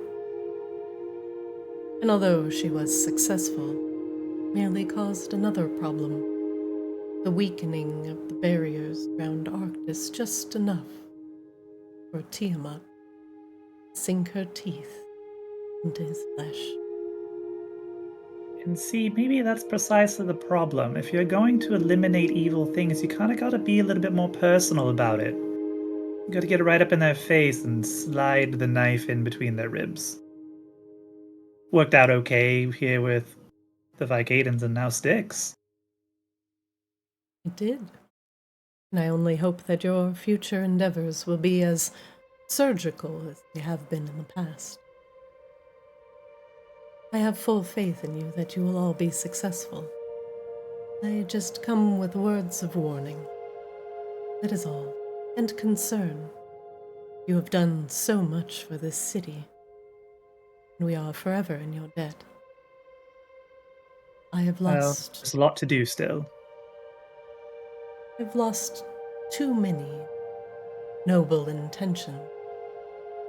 And now that my son is once again safe at home, happy, I am reluctant to see that stability go awry. Do you understand? But it's not stability, is it? We're all sitting on a ticking time bomb. It's not stability until we right what's already been done wrong. Nods somberly. It's a false sense of security that we all live under right now, and even that was hard fought to get. Don't worry, I won't do anything to put my family at harm, or anybody that I care about. Alara lightly touches her fingers over her chest. You knew that Eris's father was an artificer. One of great talent, coming from the southern regions, such as yourself. And he's so fuzzy and adorable too. She frowns a little bit, understanding that yes, her husband's soul is still stuck in a teddy bear. Oh, don't be like that. I've seen the way you smirk at him.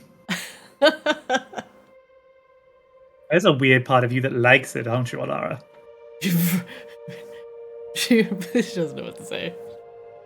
An Did I unreadable make mask. a million-year-old vampire blush? She's just like, He is adorable, yes. Anyway, yes, magnificent artificer. In fact, I think we found a heart that he made for you at one point. Yes, that was him. Yes. And, well, in one way, it was part artificery and part necromancy. A way to both extend my life and lower my own reliance on consuming nightmares. Exist a large part in healing the wounds between Somnivore and Somniari. If you find the answers that you seek, such as extracting the souls safely from Narcissa, perhaps we can do the same to Cronus. Removing And him Lucaris. from and Lucaris.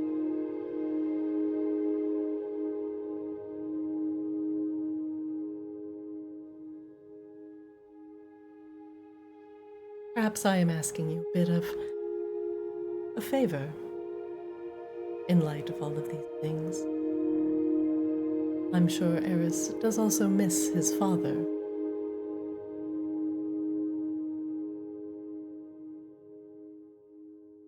If there's a way we can bring him back, remove him from the body that he currently inhabits, put him somewhere more natural, I would be eternally in your debt.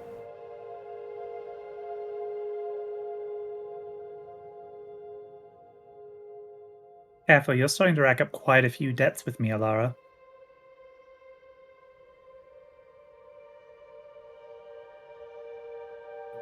Let us hope we continue our amicable relationship.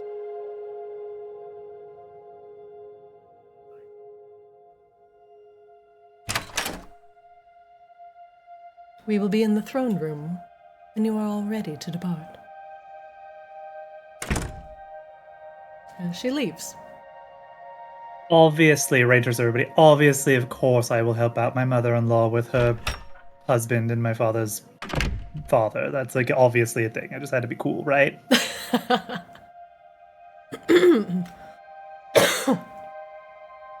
By the way, when Alara talks, you all don't need to like clam up or anything.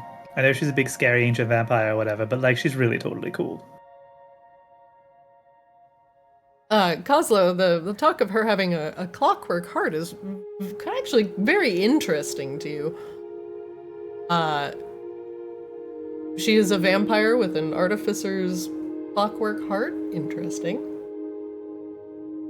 Oslo like is poking his head out a little bit from his blanket fort and just kind of he's just kind of been listening but sort of taking mental notes. And if she, some eternal undead being, could quote unquote live with a clockwork heart, maybe you could find out how to build one yourself.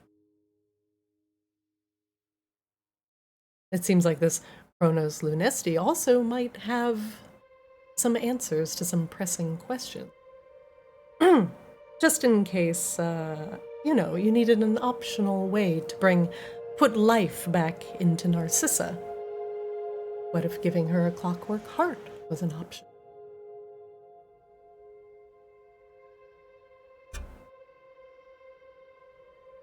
You could build life back into her. That's possibly more interesting than all this thoughts of otherworldly resurrection. There are also an army of brass-encased mummies ready to go. Automatons that have a crunchy outside and a tender but dry filling. What if it's the opposite? You have the crunchy on the inside and the tender on the outside.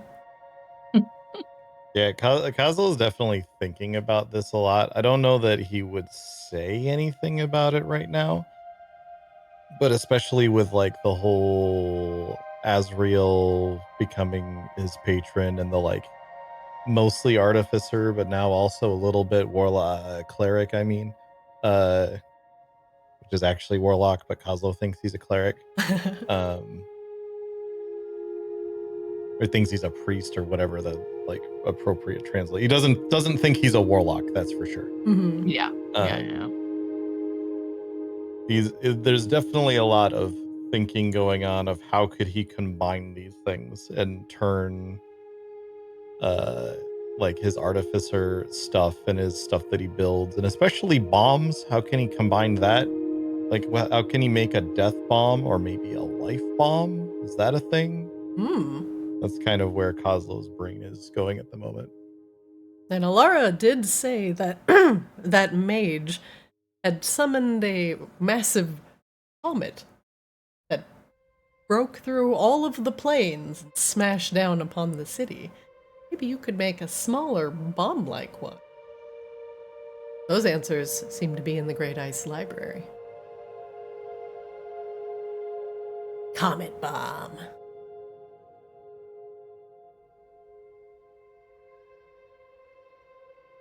Well then, what do you four do as you are left after the enigmatic vampire leaves the room?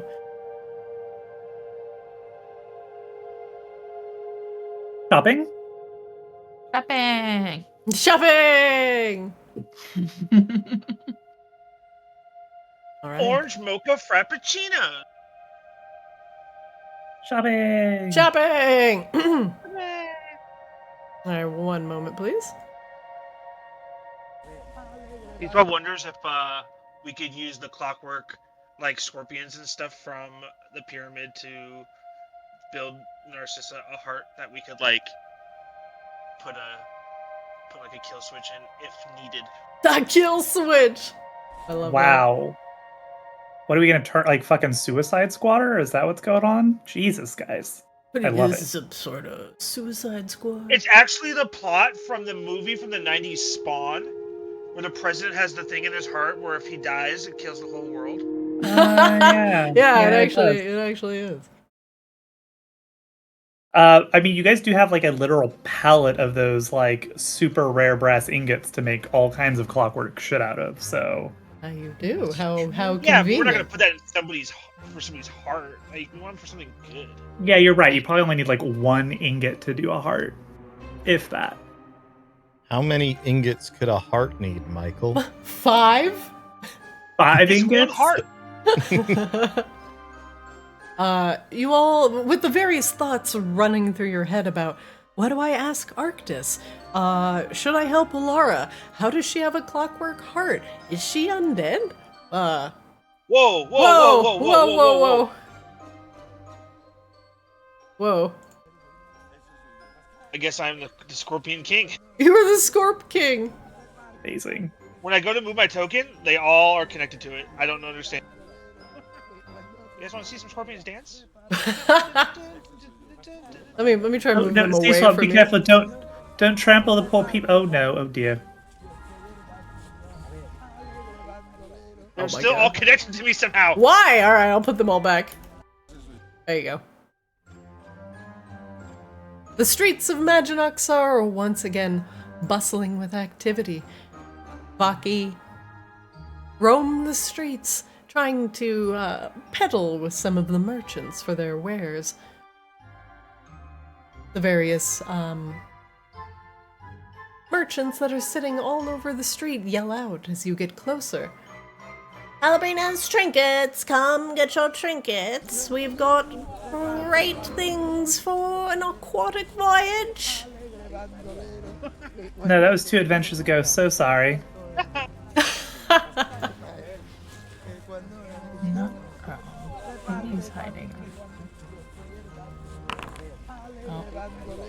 I didn't want to pickpocket this. No. But Why did it do this?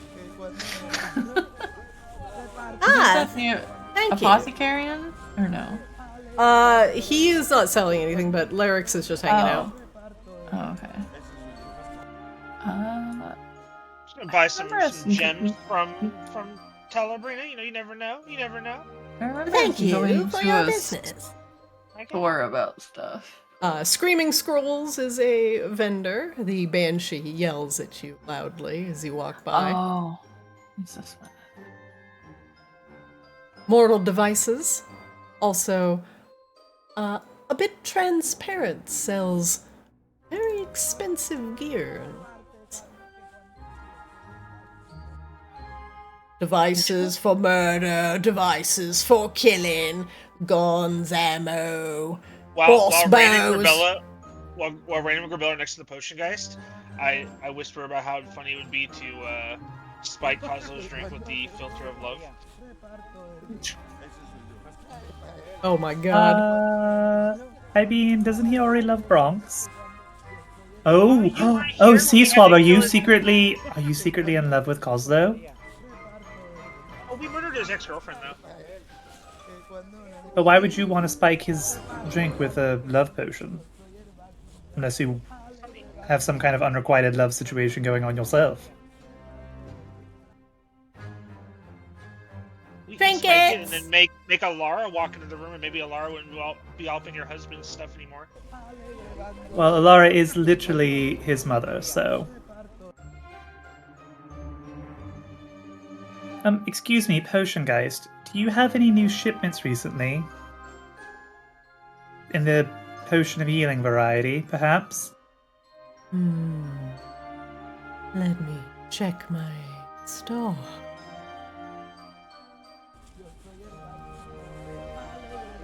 With Mage Hand, he rustles through some boxes in the back. Healing the corporeal form. Ah, yes. I do think I have a few in here. They're a bit dilute, but should serve a purpose. A moment.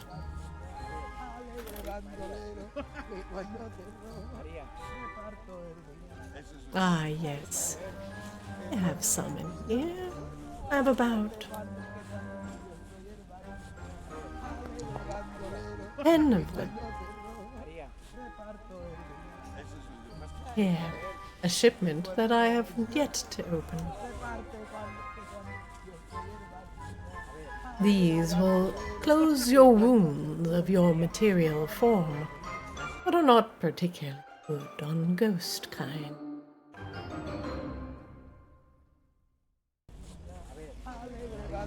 Well, that sounds perfect. I think everybody should take some. Particularly, well, I think, yes, everybody. Get some healing potions. I feel like I'm okay, so I want to let Seesaw and Kozlo buy most of these. Are you worried about your fleshy bits becoming harmed? May I suggest this potion of invulnerability?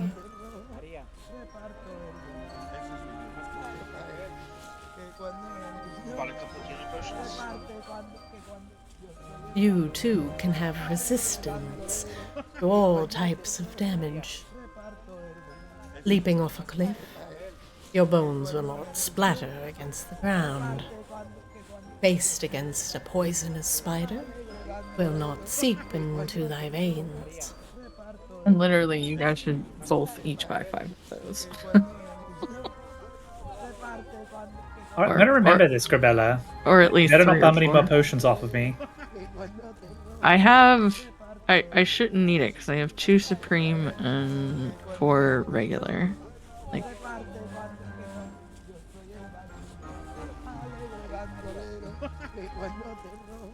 Yes, come, Already, come. so I'm pretty good. I don't need a whole lot.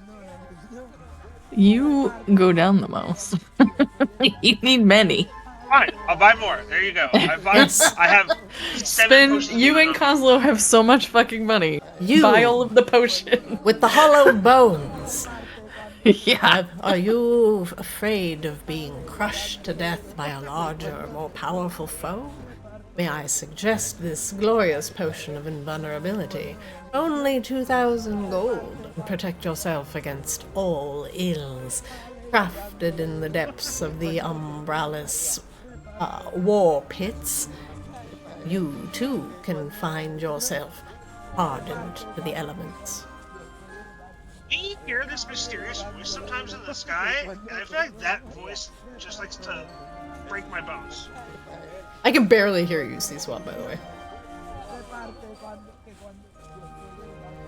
Like, there's this voice in the sky that we hear sometimes, and I feel like that voice wants me dead. Then, if you are hearing voices, this will also protect you against psychic damage.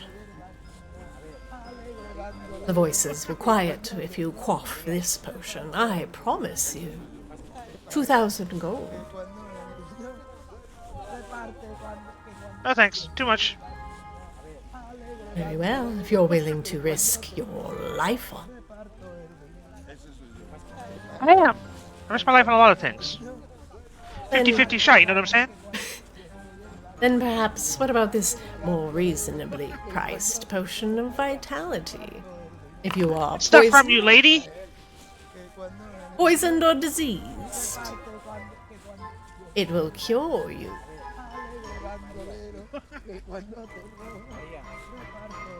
Also, This guy's stuff now. Thank you, bye. he didn't even get to hear the third part of it.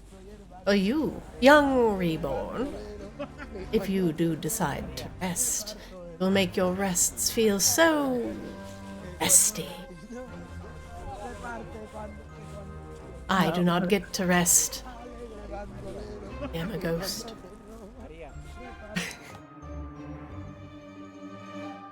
What is he trying to hawk at me? Oh, the potion of vitality. No diseases can touch you, no poison can touch you. But also, if you rest, you will feel much more refreshed than if you did not take this potion. I feel like I'm okay. Carmilla bought a ring of walking on water for future endeavors. Oh yeah, that's pretty. Did we buy all the healing potions? There's still 4. Okay. Are you sure you don't want the rest of my stock for your fleshy forms? I have 4 healing potions left. I'm buying them because someone will need them. And once again, I find myself out of stock. A good day to you.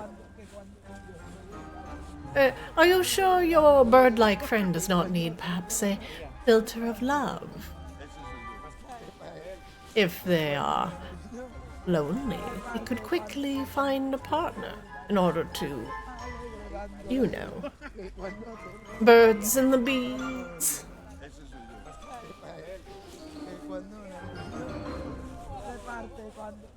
No?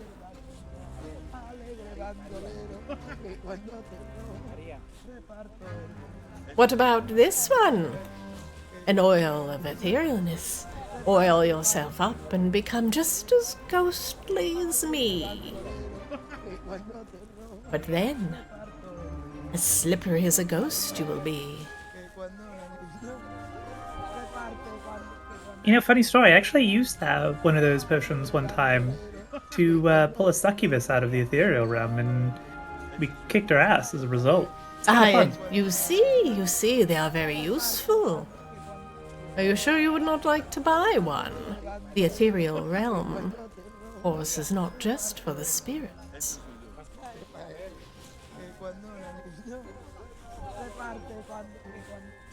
Really giving you guys the hard sell with all these interesting things, and I feel like you're just not interested. I mean, I bought stuff from her already. I don't know what else she wants. I mean, okay. For me at her store. It's just interesting to me how loath you are all to part with your gold. Yes, gold is nothing when you are dead.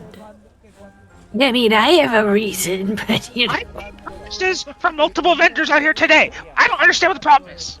You Is brought, there a like- weapons vendor that I'm missing, or is it just the armors guy? It's mortal devices. It's this guy up here. Top left, Top left. Okay. Some of the things. next to the noble woman there. Because that's what Grabella needs more of. Well, I like. There was the Annie's weapons at the bottom that had some stuff on it. I don't know. I saw like an axe. I don't know if that's your I thing. actually still do not see this person. Where? Mortal devices. This guy. Up into the left. Like, yeah, one. Yeah, one a lot of the adjacent to you. names are overlapping for me. I don't know if that's a setting up. To read. This guy right next to you. Yeah, I found now.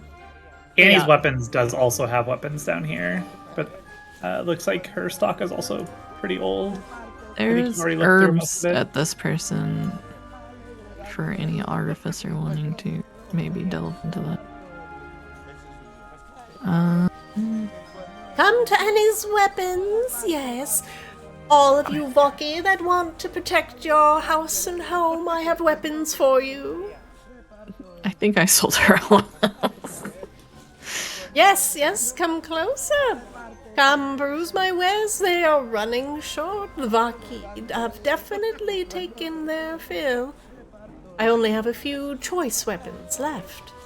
Are you the strong woman? Perhaps. Yeah, I think I sold you all of those. What? Except for maybe the blood spear, but I feel like I might have had that as well. What about this mighty battle axe? Yes. Very Yeah, I good. definitely gave you that and the sword short of life skilling. Oh dear. I have to say, within Maginox, this is not selling very well. The Vaki most likely thought they could wield it against the residents of Maginox. How the tables have turned. Unfortunately, they've taken all of the good things. And my stock is a little light. Sounds like business is good then. Business is booming. Turns out, when you get so ejected from your home, people want to be armed, protected. Well, I'll tell you what. And then Cecil's gonna take out like a little piece of like parchment, and he's gonna scribble down a thing, and it'd be like, when the next doc comes in carrying some weapons, you can go ahead and flash my card, and maybe they'll give you a good deal on a restock. Oh, what's this? A sea swab, huh? Doctor, Give the it like a little like Dockmaster. merchants guild stamp. I am waiting for a new shipment on the docks. It would be nice to bypass some of those nasty taxes. She hands you back the letter. What do you say? Sign it and give me a little bit of tax-free import, I do detest paying so much in taxes. Oh, hello, my queen. I do love paying taxes. No, you don't. Nobody likes paying taxes, but you do know that that does go to the restoration of the city. So, Oh, I did not know that. Wow. I tell you what. You're gonna have to pay your taxes. I can't help you there. But how about this? I'll give you first dibs on selection of any new stock that comes in. Any new stock? Any new stock. Can I get that in writing? First dibs on any new stock. Delightful, I like that. And not even a little discount on the taxes? Well, I'll tell you what. If you want a discount, how about this? You'll get first dibs on new stock. I'll give you a 5% tax cut. But if any of us, pointing to myself, Rain, Grabella, and then pointing over to Cosmo, if any of us become interested in anything you have, we get a 20% discount off of your cost. I don't think I could afford that. The dock fees are already quite expensive. How about this for a counter-argument? Anyone that comes and purchases a weapon from me, I could give them a complimentary drink ticket to Kozlo's Den? Drive some business in there. Once someone has one drink, they're going to have two, maybe three. it's so funny to me that you, C-Swab, are sitting here offering tax discounts that you don't have any authority to grant, and you, Annie, are offering drink tickets that you don't have any authority to grant because those then. This is incredible. You all realize we live in a society, right? People pay taxes to take care of the city. That's what it does. Is the mental telepathy turned on right now? You know what? We're gonna say no because I want you to say out loud whatever the hell you're about to say. I know this is a little bit harder for you to grasp, but it's called negotiations, and it's called making deals regardless of what you're negotiating with. Ah, this one is such a shrewd negotiator.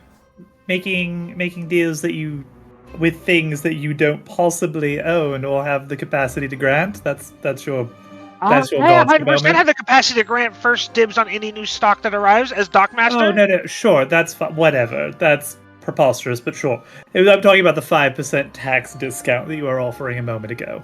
I could always just send my customers over to the Bad Bat Rain, Inn. it's called the fine print.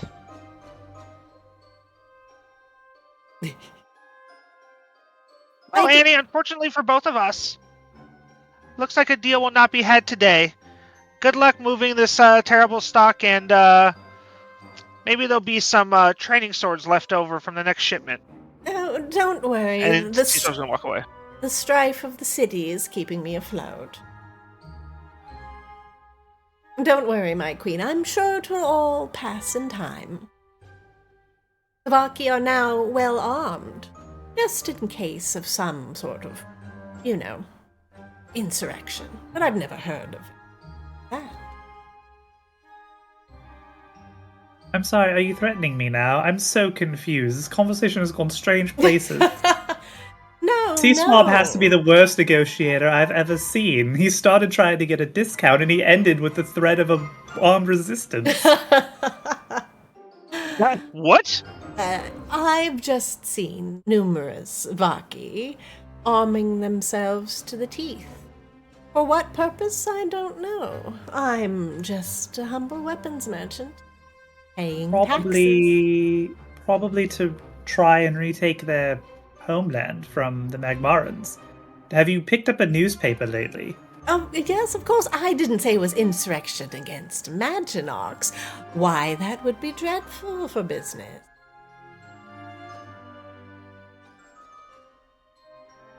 Such a strange conversation. I want to go now. Good luck continuing to sell weapons to angry, fired-up people. Or it will continue to go well, because really making me think that maybe we need to put some kind of weapons ban or something into law, but carry on. You do this to yourself. Annie looks over at you. And you, strong one, are you sure you don't need... Oh, yes, you already sold this to me.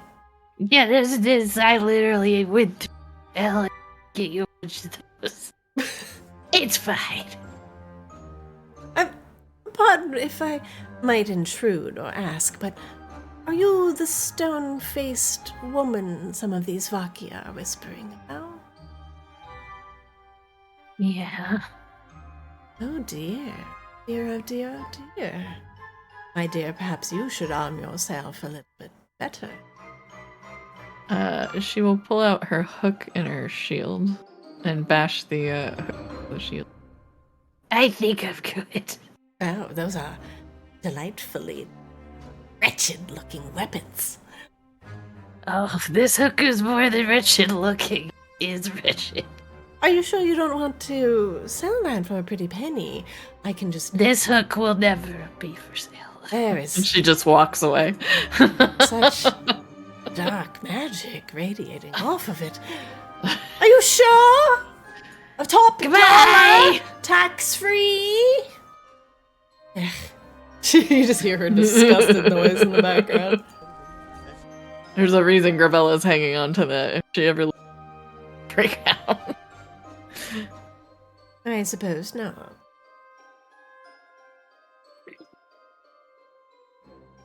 Especially with angry Vaki about? That seems like a bad idea. Welcome to mortal devices, devices to end others' mortality. How can I help you today? Well, congratulations. You're now officially my new favorite weapons vendor in the marketplace. On the Citadel? Through no fault of your own, I might add. Oh, that's fantastic news. The best thing I've heard all day. I can hear it in your voice. You're just dripping with joy. I was wondering if you had any interest in taking a few weapons off of my hands. I hear business is booming right now. Business is good. What do you have, my dear? I have these funny-looking tridents that are rather effective at stabbing things, as I assume is what tridents do. I will certainly take those tridents off your hands. Let me get a good look at them. Can I drop them on the ground? Is that fixed? I think you can, yeah. Nope. Oh, you can? Oh. Nope. Oh, no. Oh, dear.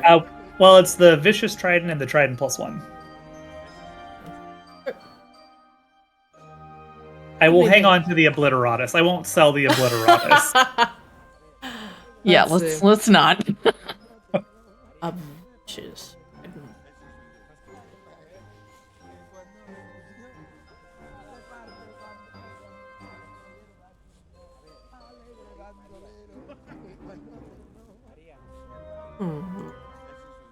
Both of these are very fine weapons. I would give you... thanks.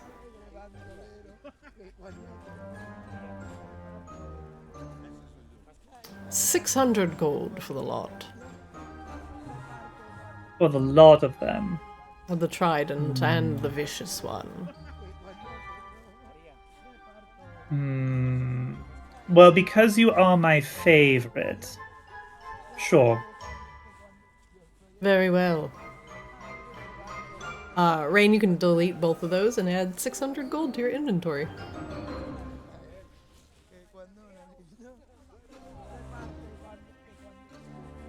Da-da.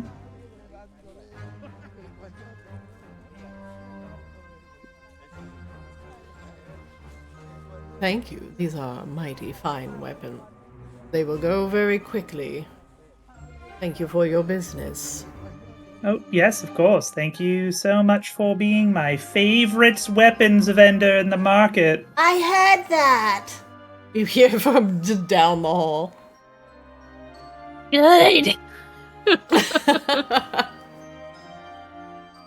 Come The one who's not again. threatening me with armed insurrection or anything. I wasn't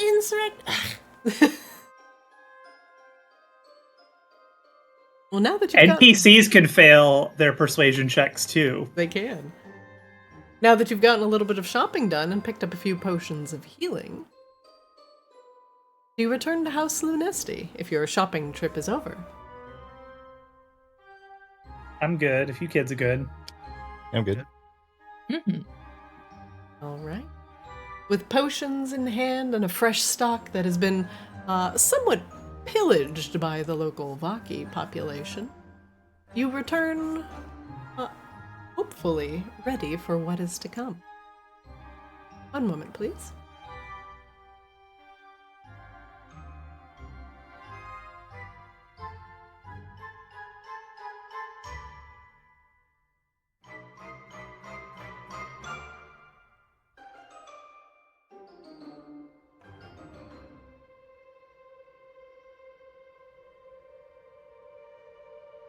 Heading back to House Lunesti, you are greeted as you walk up the stairs to the second floor by, once again, Callie. Oh, there you are all. There you all are. Excuse me. Alara has requested your presence in the throne room once you're ready.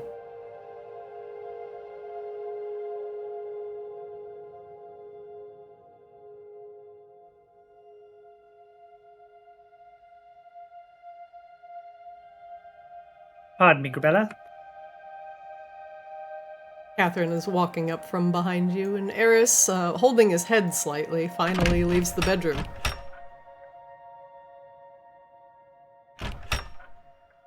Hello, Cosler.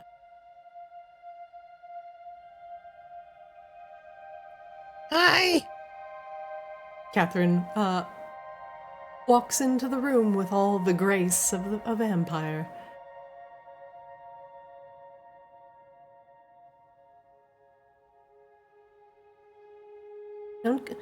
Don't dawdle, everyone in. Come on in. You as well, Grabella. Lena should be joining us in just a moment. I'm gonna shut a door on myself.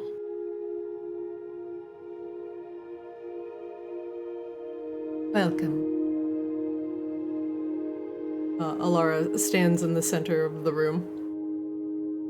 Please, Callie, shut the doors.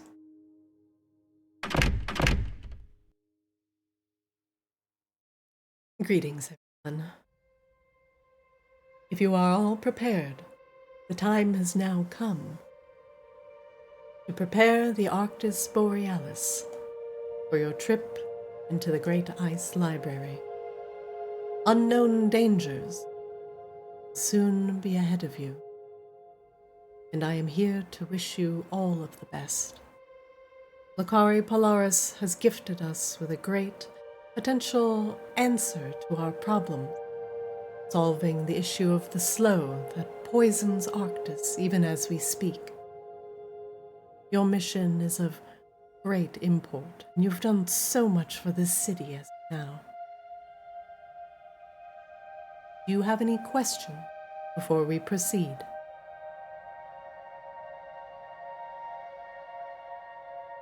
Rain looks up and down the line. Well, anyone?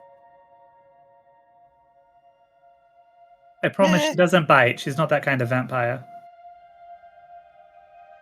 I don't really think so. But I don't really understand the entirety of what we're doing, so let's just do it. You are about to embark on a journey inside the mind of a great, slumbering cosmic dragon. And inside, as we have been told, you will be able to answer one pressing question that is on your mind from the great repository of knowledge that is Arctis. Hopefully, that question you are seeking to answer will be, how do we solve the problem of the slow? And together we can return Arctis to a safe and healed state, far, far away from the clutches of Tiamat and her minions.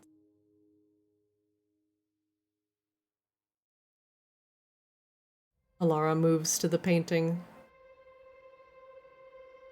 Here is the painting of the Arctis Borealis, gifted to Maginox by both Arctis and the Fae, painted by the famous Fae painter Hilda Lifebrush. It is currently desaturated, magicless. Alara gestures for Rain to step forward. Rain, in your grasp, you have the magical pigments, 6 in total, that will once again infuse color and radiance into the painting of the Arctis Borealis. It has been a long journey to gain all of these pigments.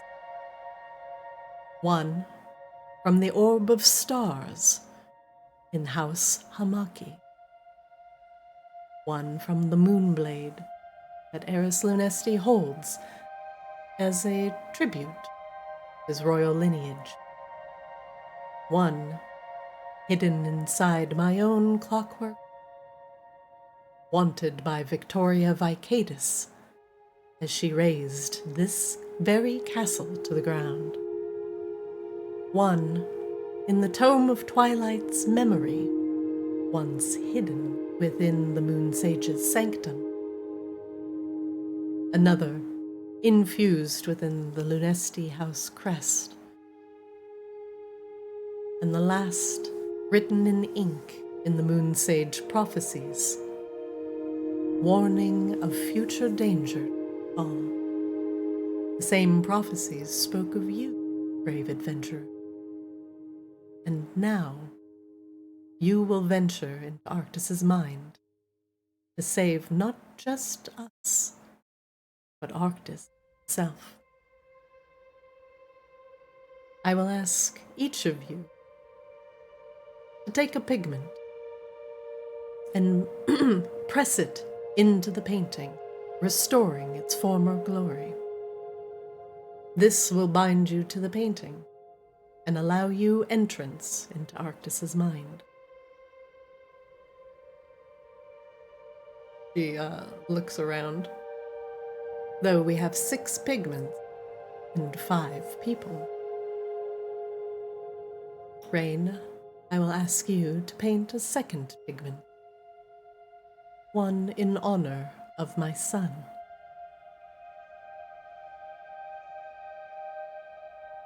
You may divvy them out as you see fit. Alara hands you all of these small palettes of paint, gestures for you to disperse them to your party. Wang Doodle will also be. All right. Well, let's see. Here, Grabella, why don't you take the red one? Okay.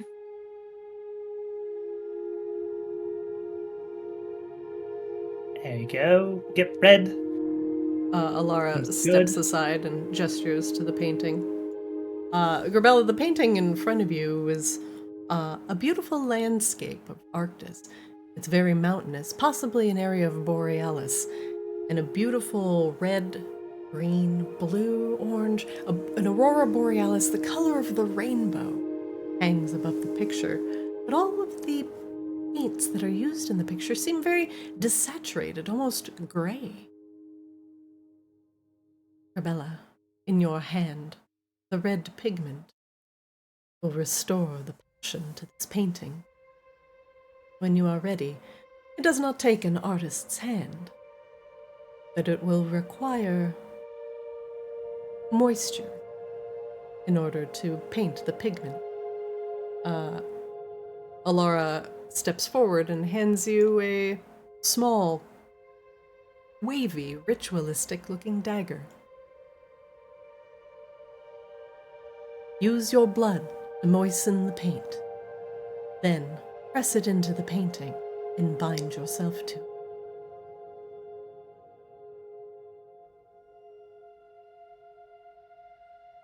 Grabella will do that. Well, you take the dagger and press the blade into your palm, forming a small amount of coagulated reborn blood. It is enough to moisten the pigment, give it an even deeper red color. You can even use your hands if you like, Alara says with some wry humor. Spread the red pigment across the painting. Grabella will step up and do that. As you dip your fingers into the pot of paint, it has become almost like finger paint in a deeper red with the addition of your blood. You smear your hand across the painting, almost worried that you're going to mar its beauty. But the paint soaks into the painting and brings out the radiance of red. All of the colors. Not even a smear is left behind. But now red is most certainly the most dominant color of the painting. Alara nods approvingly. This binds you to the painting, and binds you to Arctis itself.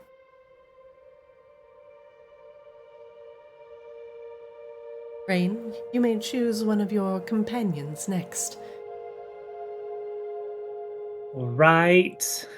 Sea Swab, for you, how about this indigo? Okay.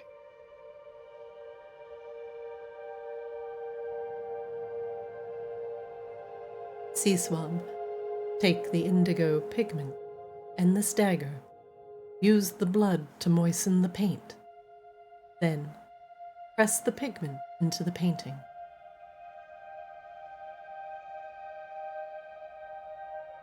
Sea Swab will cut his. Fuck, I don't even know what I would cut to get blood out of myself. You have hands.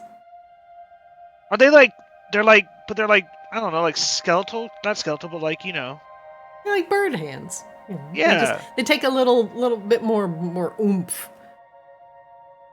All right, fine. Alrighty. And I'm just gonna. You just stab yourself in the heart. Start the adventure off right. Yes, don't nick a major artery now. Be a Clockwork Heart. And perhaps my husband would be willing to relinquish his secrets once he is no longer a teddy bear. Alrighty, I will rub the paint onto the painting.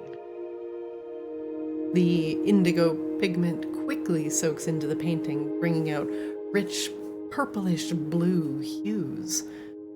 It almost dominates the reds of the painting, canceling it out in some ways, enhancing it in others. The borealis starts to become much more radiant, much more vibrant. You swear you see the picture moving as the colors start to creep across the sky.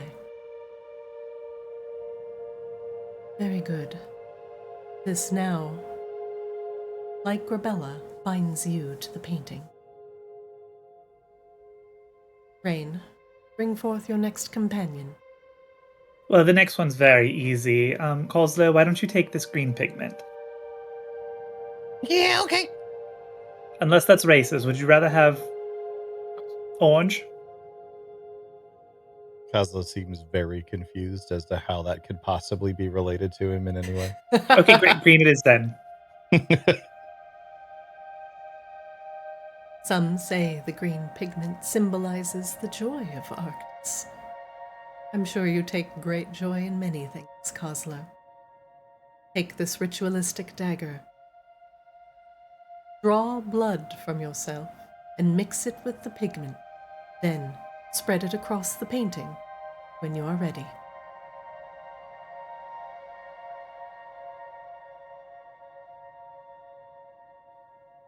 He hands you the dagger. Looks at the dagger for a second, and then, like, just sort of picks open one of his prior wounds or scabs or whatever that he's inevitably covered by. Flicks the scab on the floor. Yeah.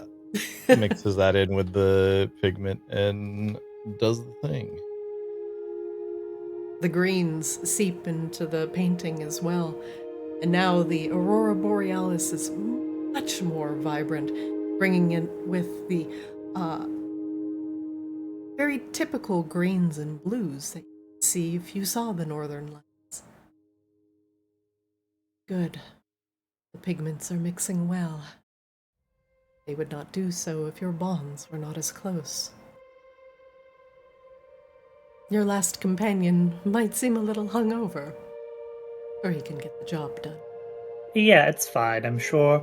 Rain holds up her last 3 pigments, so I need to do 2. Well, obviously purple's for me, whatever.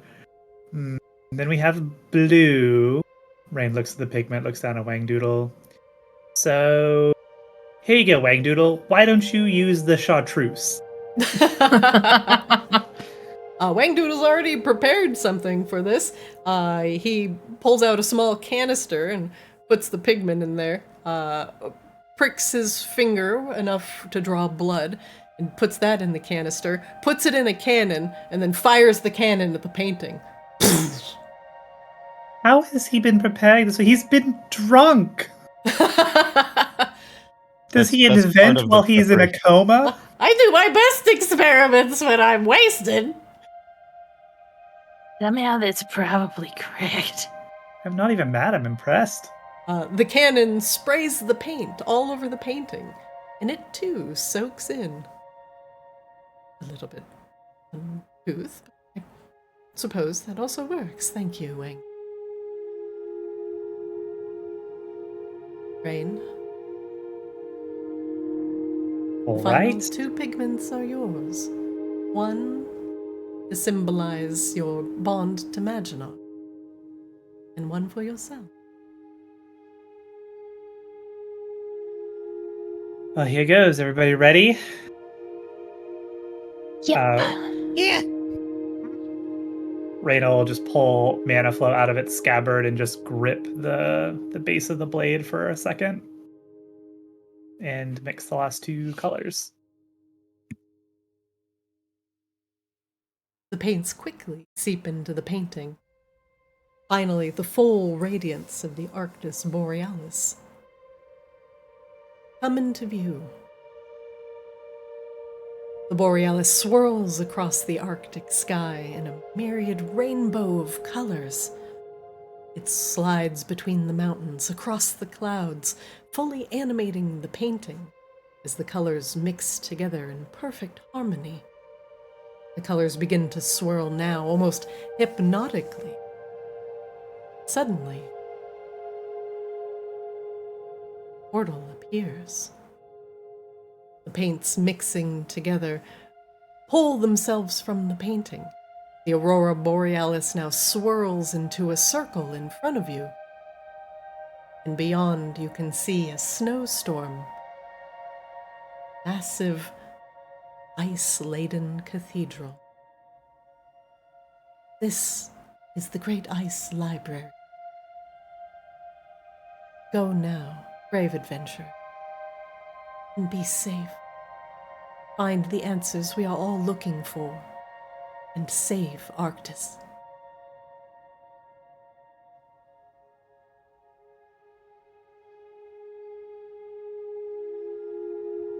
All right. Reyna takes one step back and looks back to Eris. Once more into the breach or whatever. Rain, you can double-click on the portal type. Oh, fine. Oh, shit! It's so dark over here!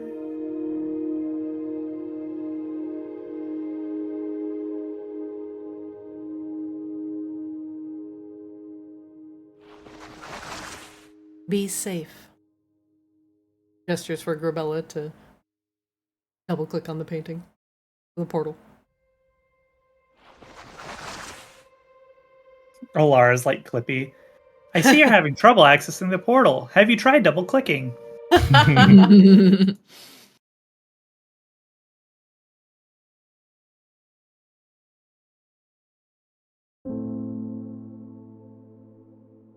Oh shit! I forgot a jacket. Ah, shit! Ominous, melancholy music! A steady fall of snow falls on your heads.